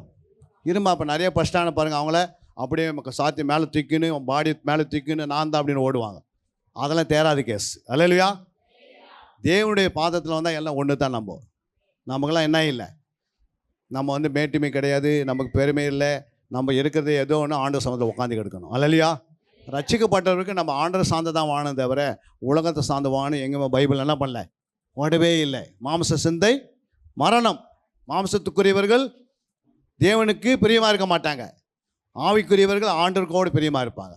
நம்ம மாதத்துக்கு சாப்பிட்ணும், இதெல்லாம் சாப்பிட உனக்கு இதோடைய அழகான சாப்பாடு ஆண்டு கொடுத்துனே இருப்பார். புரியுங்க? தேவ சமூகத்தில் உட்காந்து பாருங்கள், பெட்டி பெட்டியாக வாசல் நிற்கும். இங்கே தான் வராது. சென்னையிலேருந்தே ஆண்டு என்ன பண்ணுவார்? சரவணா ஸ்டோர்லேருந்து அனுப்பிவிடுவார் சாப்பாட்டு என் பிள்ளைகளுக்கு. தேவனால் கூடாது குறை ஒன்றுமே இல்லை. நம்ம தேவனை ருசித்து பார்க்கல, சும்மா உட்காந்து ஏதோ என்ன பண்ணுறோம், கொஞ்ச நேரம் 6 மணி 8 மணிக்கு வீட்டுக்கு போயிடுறோம். ஒரு 12 ஆயிடுச்சு என்ன பண்ணுறோம்? போயிட்டு நம்ம இஷ்டமால வாழ்ந்துட்டு அப்புறம் அடுத்த வாரம் ஃபுல்லாக 6 நாள் உலகத்தை சுற்றிட்டு உலகம் பிரகாரம் வாழ்ந்துட்டு 7வது நாள் எங்கே வரோம்? ஆலயத்தில் அப்பா பிதாவின்னு கூப்பிட்டு இருந்தால் ஆண்டு என்ன பண்ணுவார்? நான் இங்கே இல்லையாப்பா, நீ கூப்பிட்டு நான் புரோஜனவார். அல்லேலூயா. தேவனுக்கு பயந்துருக்கு. கடைசியாக ஒரு வசனத்தை வாசிக்கலாம். அங்கே எபிரேயர் 13ஆம் அதிகாரம் 17ஆம் வசனம். உங்களை நடத்துகிறவர்கள் உங்கள் ஆத்துமாக்களுக்காக உத்தரவாதம் பண்ணுகிறவர்களாய். அப்போ உங்களை நடத்துகிற யாரு? உங்க மேய்ப்பர். அவர் என்ன பண்ணிக்கிறார்? உங்க மேல உத்தரவாதம் பண்ணி இருக்கிறார். புரியுங்களா? அவர் உங்களை தப்பா நடத்தினால், உங்க மேய்ப்பர் உங்களை தப்பா நடத்தினால் நீங்க எல்லாம் பரலத்துக்கு போயிடுவீங்க, அவர் வேற இடத்துக்கு போயிடுவார். ஆனால் உங்களை அவர் கரெக்டாக நடத்தி அவர் கரெக்டாக ஷேப்பாக இருந்தார்னா நீங்கள் எல்லாம் அங்கே போயிடுவீங்க, அவர் நித்தியத்துக்கு போயிடுவார். அவர் கரெக்டாக நடத்தி நீங்கள் கரெக்டாக நடந்தால் சபையே எல்லாம் பரலோகத்துக்கு போயிடுது. அல்லேலூயா. அப்போது அவர் நடத்துகிறாரு. இந்த சபைக்கு அவர் தான் உத்தரவாதம். உங்கள் சபைக்கு யார் உத்தரவாதம்? வேறு எந்த ஒரு ஊழியக்காரர் கிடையாது. அல்லேலூயா. நான் அந்த சர்ச்சுக்கு போனேன், இந்த சர்ச்சுக்கு போனேன்னா கேட்டால் ஆண்டவன் என்ன பண்ண மாட்டார்? கணக்கில் வைக்க மாட்டார். உங்கள் பிள்ளைங்க A கிளாஸில் படிக்குது, 8ஆம் கிளாஸ் A கிளாஸில் படிக்கிற பிள்ளைங்களே நீங்கள் கொண்டு போய் C கிளாஸில் உட்காந்துட்டு வர்றீங்க. 6 மாதம் அது C கிளாஸில் உட்காந்துருந்தா அது பாஸ் பண்ணாதா? நம்ம பண்ணாது. ஏன் பண்ணாது? கிளாஸ் மாறி உட்காந்துருக்குது. அதே மாதிரி அத்தனை உனக்கு இந்த ஆலயத்தில் என்ன பண்ணியிருக்கிறாரு? உங்கள் மேய்ப்பர்கிட்ட உட்கார வச்சிருக்கிறாரு. இல்லைங்க அந்த மேய்ப்பர்கிட்ட உட்காந்துக்கிறேன், அந்த மேய்ப்பர்கிட்ட உட்காந்துக்கிறேன் அப்படின்னு ஆண்டு கணக்கிலே கொண்டு வர மாட்டார். முடிவு பெறாது. அல்லேலூயா. உன்னை எங்கே நட்டாரோ அங்கே தான் நீங்கள் என்ன பண்ணணும்? நடப்பட்டிருக்கணும். அல்லேலூயா. அங்கே தான் நீ கனி கொடுக்கணும். சபையாக ஓடி அவர் எனக்கு அற்புதம் செய்வார், இவர் செய்வார், அதெல்லாம் நடக்காது. உன் தகப்பனே உன்னை அதிகமாக நேசிக்கலைன்னா வேற நேசிக்க முடியுமா? உன் தாய் உன்னை அதிகமாக நேசிப்பாங்க, யார் அதிகமாக நேசிப்பாங்க? அப்போ உன் தாய் சபை, உன் தாய் போதகர் யார்? உங்கள் மேய்ப்பர். அவருக்கு முன்பாக நீங்கள் எப்படி இருக்கணும்? அந்த வசனத்தின்படி அவர் உத்தரவாதம் பண்ணியிருக்கிறார். ஆண்டவர் அவர் மேலே கொடுத்துருக்கிறார். இதில் உட்கார அத்தனை பேரும் ஜீவ பூசல் பேர் இருக்குது. இந்த சபை பரலோகத்தில் இருக்கிறது. எல்லாம் என்ன செய்யணும்? உங்கள் மேய்ப்பருக்கு என்ன பண்ணுங்க? உங்கள் நடத்தினவர்களுடைய அவங்களை நினைக்கணும். அவங்க உத்தரவாதம் பண்ணியிருக்கிறாங்க, அவங்க இழுத்திருக்கிறாங்க. அடுத்த என்ன சொல்ல பாருங்க? அவர்கள் துக்கத்தோடே அல்ல. அவர்களை என்ன பண்ணக்கூடாது? நீங்கள் மேய்ப்பரை துக்கத்தோடு வச்சிருக்கூடாது சபைக்குள்ள. அல்லேலூயா. அவர் சொல்கிறது என்ன சொன்னாரோ அது அப்படியே நிறைவேறும். நீங்கள் எங்கேயுமே போக தேவையில்லை. அவர்கிட்ட நீங்கள் ஒரு ஜெபம் பண்ணி இந்த மாதிரி என்னுடைய காரியங்களுக்காக ஜெபம் பண்ணுங்க ஐயா அப்படின்னு சொல்லி நீங்கள் ஜெபம் பண்ணுறீங்க பாரு, அவர் சொன்னது அப்படியே ஆக கடவுது. புரியுங்களா? அவரை கிராஸ் பண்ணி ஏசு என்ன பண்ணுற மாட்டார்? உனக்கு டைரெக்டாக அற்புதம் செய்ய மாட்டார். ஏன் செய்ய மாட்டார்? அடுத்த வசனம் சொல்லுது பாருங்க. வாசிங்க அதே வசனத்தை. சந்தோஷத்தோடு அதை செய்யும்படி அவர்களுக்கு கீழ்ப்படிந்து அடங்குங்கள். கீழ்ப்படிந்து அடங்கணுமா? யாருக்கு? மேய்ப்பிற்கு எத்தனை பேர் கீழ்ப்படிந்து அடங்குறீங்க? கீழ்ப்படிந்து அடங்கணும். நிறைய பேர் கீழ்ப்படிவாங்க, என்ன பண்ண மாட்டாங்க, அடங்க மாட்டாங்க. புரியுங்களா? அவர் சொல்லும் போது அங்கே போனோம், இங்கே போனோம், இங்கே போனோம். இங்கே உபவாசம் இருக்குதுன்னா எல்லா வீட்டையும் பூட்டிட்டு வந்து எங்கே உட்காரணும்? அதுக்கு பேர் தான் அடங்குறது. எனக்கு ரேஷன் கார்டில் 1000 ரூபாய் கொடுக்குறாங்க, அங்கே போகிறேன். அதை காட்டிலும் இங்கே 2000 ரூபாய் உனக்கு ஆண்டு கொடுத்து ரெடியாக இருப்பார். நீ கர்த்தருக்காக எதை இழக்கிறாயோ அதையெல்லாம் பெற்றுக்கொள்வாய். அல்லேலூயா. பவுல் சொல்கிறாரு, நான் குப்பன்றாரு உலகத்தை. 66 கோடிக்கு அவர் தலைவராக இருந்தார், பணக்காராக இருந்தார் பவுல். நான் சொல்கிறேன், எல்லாம் எனக்கு நஷ்டம், ஆனால் இயேசுன்னு பார்த்துட்டு உட்காரதான் எனக்கு லாபம். அல்லேலூயா. உனக்கு அது தெரியணும் ஃபஸ்ட்டு. அப்போ உங்களை நடத்தினவருக்கு எல்லாவற்றையும் என்ன பண்ணோம்? கீழ்ப்படிந்து அடங்கியிருந்தீங்கன்னா நித்திய ஜீவன் கட்டவும் உண்டு. அல்லேலூயா. ஏன் அப்படின்னா அவர் சொல்வது தப்பாக சொல்லுவதுக்கு சான்ஸே கிடையாது. அந்த ஒரு பாரம் தான் மேய்ப்பிற்குள்ள அடங்கி இருக்கும். புரியுதுங்களா? உங்களை எப்படியாவது பரலோகத்தில் போய் நிறுத்தணும்னா நிறைய பேர் சொல்லுவாங்க, அவர் போகிறதுக்கே கஷ்டம், நீங்கள் போகிறதுக்கு கஷ்டம் அப்படின்னு சொல்லிப்பாங்க. அப்படிலாம் கிடையாது. இந்த சபையினுடைய, புரியுங்களா, இந்த சபையின் பேர் எங்கே இருக்குது? பரலோகத்தில் இருக்கிறது. உங்கள் ஐயா பேர் எங்கே இருக்குது? பரலோகத்தில் இருக்கிறது. உங்களுடைய பேர் எங்கே இருக்குது? பரலோகத்தில் ஜீவபுஸ்தகத்தில் இருக்கிறது. புரியுங்களா? இந்த ஆத்மாவை கொண்டு போய் நிறுத்துவதற்கு அவர் உத்தரவாதம் பண்ணி வாங்கி வச்சிருக்கிறாரு. அல்லேலூயா. இதை நான் எழுதலை, வசனம் சொல்லுது. புரியுங்களா? அதனால தான் 17 அவர் விசுவாசத்தை என்ன பண்ணுங்க, 17 என்ன சொன்னார்? 7ஆம் வசனத்தில் விசுவாசத்தை பின்பற்று சொல்லிக்கிறாரு இல்லைங்களாம்மா? தேவ வசனத்தை உங்களுக்கு போதித்து உங்களை நடத்தினவர்களை நீங்கள் நினைத்து அவர்களுடைய நடக்கை முடிவை நன்றாய் சிந்தித்து அவர்களுடைய விசுவாசத்தை பின்பற்றுங்கள். விசுவாசத்தை பின்பற்று. ஏசுனா சொல்லிக்கணும், ஏன் விசுவாசத்தை பின்பற்று சொல்லியிருக்கணும். ஏன் அவர் போய் விசுவாசத்தை பின்பற்றணும்? இவ்வளோ பெரிய ஆலயத்தை கட்டி இதே ஊரில் பிறந்து இதே ஊரில் ஆலயத்தை கட்டுறது ரொம்ப கஷ்டம். இயேசுவே அதே ஊரில் போய் என்ன பண்ண முடியலையா? அர்ப்பணம் செய்ய முடியலாம். ஏன்னா இயேசு யாருமே விசுவாசிக்கலையா? ஏன் விசுவாசிக்கலை? இவர் தச்சன் பிள்ளையாச்சே அப்படின்னு எல்லாமே இதே தான் பேசுனாங்க தவிர அந்த ஊரில் அவரால் என்ன பண்ண முடியல? அர்ப்பணம் செய்ய முடியல. ஆனால் ஆண்டவர் சொன்னார், இதே ஊரில் அவர் இங்கே வச்சிருக்கிறாங்கன்னா ஒரு பாக்கியம். கரங்கள் தட்டுங்க அவருக்காக. இது சாதாரண காரியம் செய்ய முடியாது. எங்கள் ஊரில் போய் நான் இயேசு பற்றி சொன்னால் கூட நான் ஒன்றும் பண்ண முடியாது. ஆனால் ஆண்டவர் சொன்னார், நீ இந்த ஊரில் தான் இருக்கணும். அல்லேலூயா. இந்த ஊரில் நீ பிறந்தாலும் இதே ஊரில் இந்த ஊரே நான் உனக்கு தருவேன்னு சொல்லியிருக்கிறார். 2030 வரதுக்கு முன்னாடி ஊரில் எல்லாம் ரட்சிக்கப்பட்டு சபையில் இருப்பாங்க. எப்படியாப்பட்ட கொங்கனா அந்த விட இயேசு நாமத்தில் ஏற்றுக்கொண்டு நீங்கள் வருவாங்க. ஏன்னா அதுக்காக தான் ஜெபம். இனி வரப்போகிற காலங்களில் உங்களுக்கு நல்ல சத்தியத்தை விதைப்பதற்கு நீங்கள் இடம் கொடுத்தால், உங்கள் மேய்ப்பரோடு இணைந்து ஊழியம் செய்தால், நாங்கள் வந்து உங்களை என்ன பண்ணுவோம்? எப்படியாவது நேரத்தை கொண்டு வந்து உங்களுக்கு நல்லா விதைத்து, இந்த 1 மணி நேரத்தில் ஒன்றும் பண்ண முடியாது, பேசவும் முடியாது. அல்லேலூயா. ஏன்னா பைபிள் வந்து கடல், நம்ம உட்காந்துக்கிறது ஏரியில். அல்லேலூயா. அதனால் கடலை உள்ளே வாங்கினேன்னா பெரிய பெரிய நல்ல மீனை பார்ப்பீங்க. அல்லேலூயா. முத்துகளை பார்ப்பீங்க. பார்ப்பீங்களா? பார்க்க மாட்டீங்களா? வந்து நல்லா விதைப்போம். 2 ஹவர் 3 ஹவர் நல்லா சத்தியத்தை கேட்பீங்க, படிப்பீங்க, நல்லா வளருவீங்க. கர்த்தர் உங்களை உயர்த்துகிற உயர்வு பாருங்கள். பரிசுத்தம் அடைய அடைய அடைய உங்கள் பிள்ளைகள்லாம் பரிசுத்தம் அடைஞ்சிடும். புரியுங்களா? பரிசுத்தில் வளர வளர ஐஸ்வர்யம் தானாக வந்து மோத ஆரம்பிக்கும். வாங்காத வீட்டை வாங்குவீங்க. புரியுங்களா? தேவையில்லாத விட்டு விட்டுருவீங்க. போக ஒரு 2 சென்ட் தானே எங்கள் தம்பி எடுத்துக்கணும் போட்டோம் அப்படின்ட்டு மனதார சொல்லுவீங்க. அல்லேலூயா. அதுக்கு போய் பின்னாடி என்ன பண்ண வேண்டிய? கோர்ட்டில் கேஸ் கொடுக்க மாட்டீங்க. அல்லேலூயா. அதை கர்த்தர் பார்த்துக்கிட்டோம். எங்கள் தம்பி நல்லா இருக்கட்டும், எங்கள் அக்கா நல்லா இருக்கட்டும், எங்கள் அம்மா நல்லா இருக்கட்டும். புரியுங்களா? நம்ம ரட்சிக்கப்பட்டோம், அவங்க எப்படியா ரட்சிவில் நடத்துறதுக்கு எப்படியாவது மாதத்துக்கு கிறிஸ்துமஸ் நாட்கள் அவங்களுக்கு போய் நல்லது செய்யிட்டு வந்து அவங்களாம் சபை கொண்டு வந்துடுவோம். அல்லேலூயா. இந்த மாதிரி அக்கா நான் பார்த்ததே இல்லைன்னுவாங்க, இந்த மாதிரி அண்ணனை நான் பார்க்கவே இல்லைன்னுவாங்க. நம்முடைய குணங்கள் அது மாதிரி மாறினா தான் உலகம் ரட்சிக்கப்படும், ஊர் ரட்சிக்கப்படும், சொந்த மந்தெல்லாம் ரட்சிக்கப்படுவாங்க. நம்மோட ஒரு கூட்டத்தை என்ன பண்ண பரலோகத்துக்கு கொண்டு போகலாம்.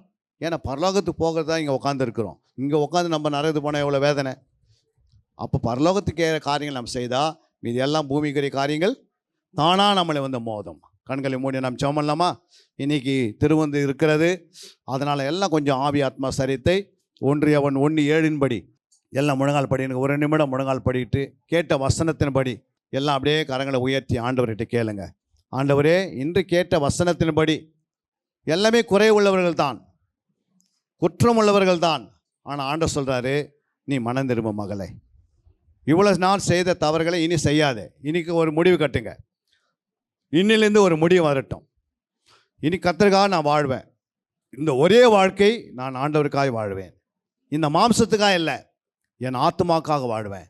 அநேக மரித்து போன ஆத்துமாக்களை நான் உயிரோடு எழுப்புவேன்.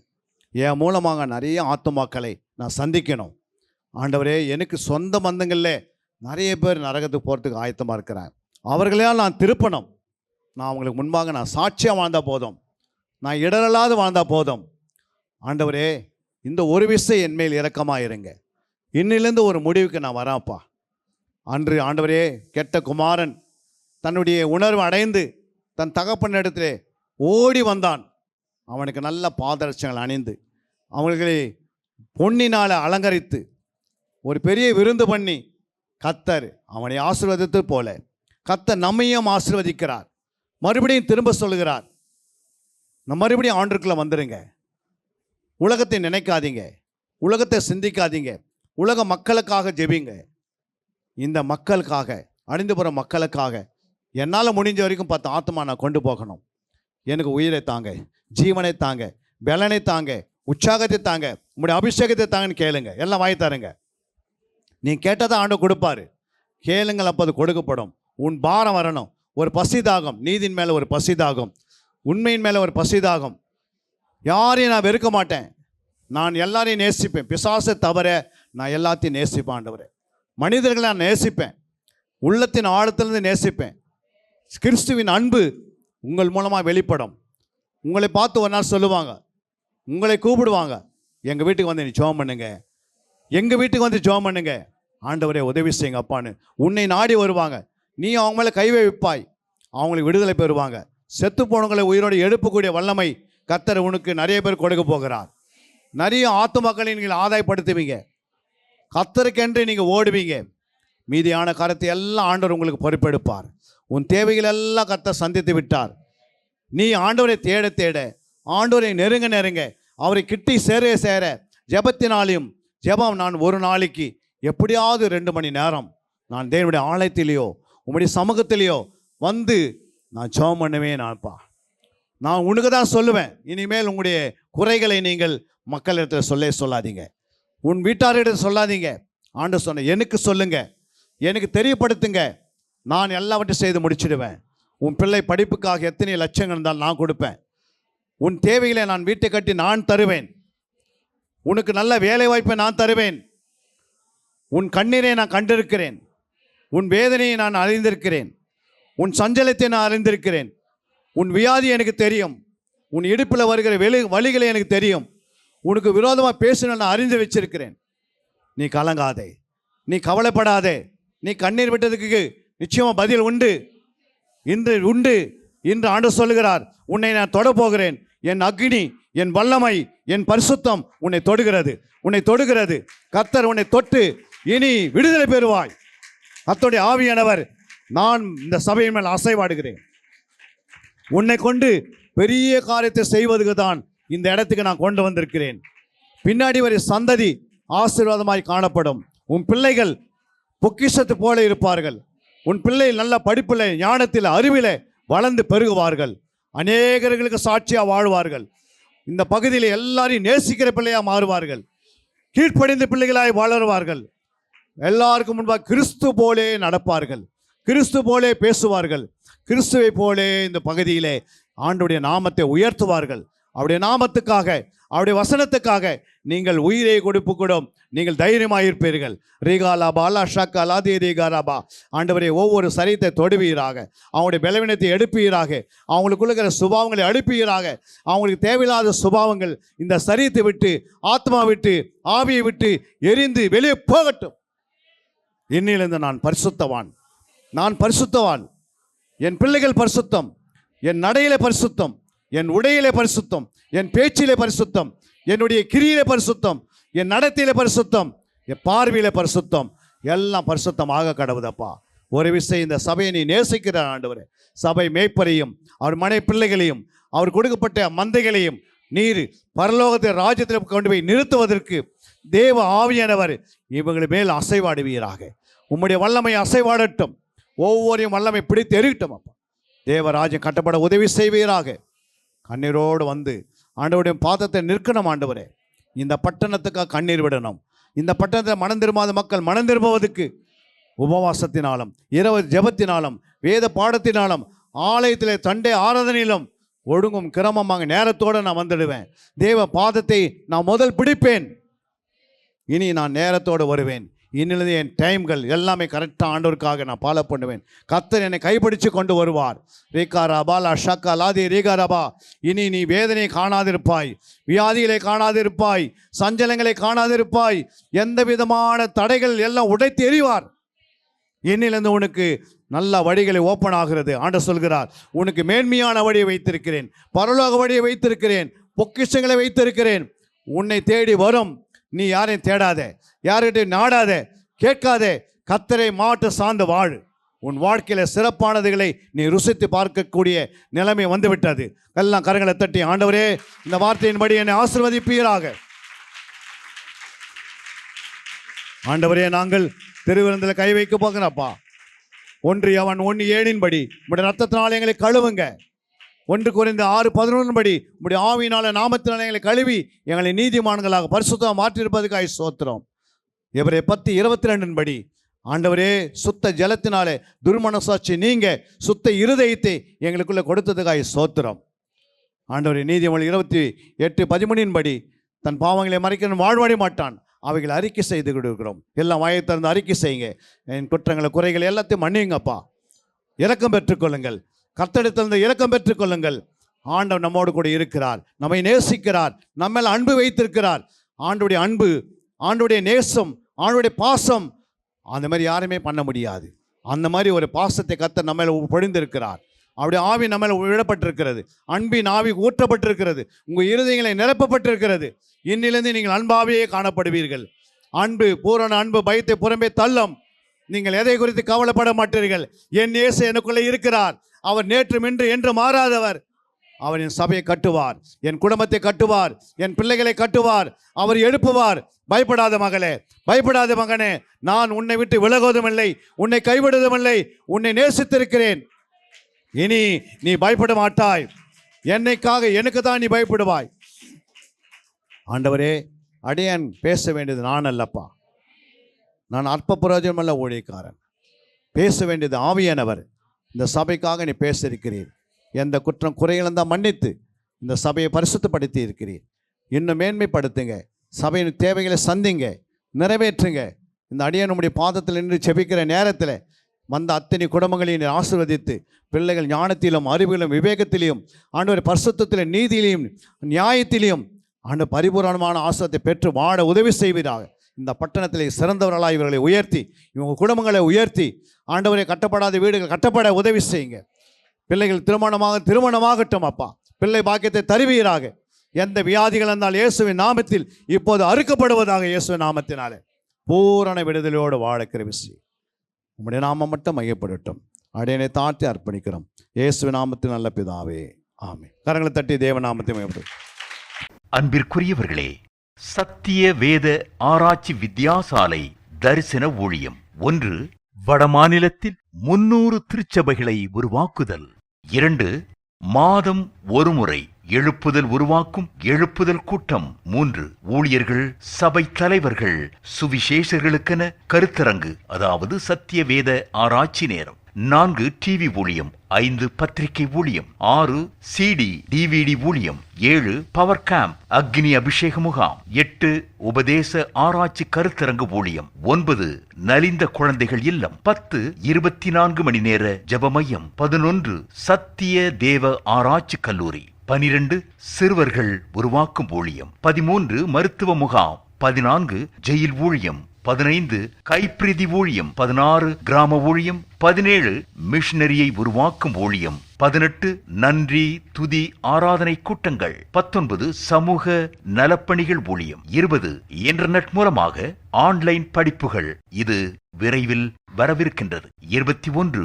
தேவனுடைய வருகைக்கு ஆயத்தப்படுத்துதல். இதனுடைய நோக்கங்கள்: 1 கோடி சீடர்கள் உருவாகுதல், 1 கோடி ஜாமக்காரர்கள் உருவாகுதல், 1 கோடி யுத்த வீரர்கள் உருவாகுதல், 1 கோடி ஊழியர்கள் உருவாகுதல். தரிசனத்தை அவன் கண்டபோது அவர்களுக்கு சுவிசேஷத்தை அறிவிக்கும்படி கர்த்தர் எங்களை அழைத்தார். புறப்பட்டு போக பிரயத்தனம் பண்ணி. அப்போஸ்தலர் நடபடிகள் 16:10.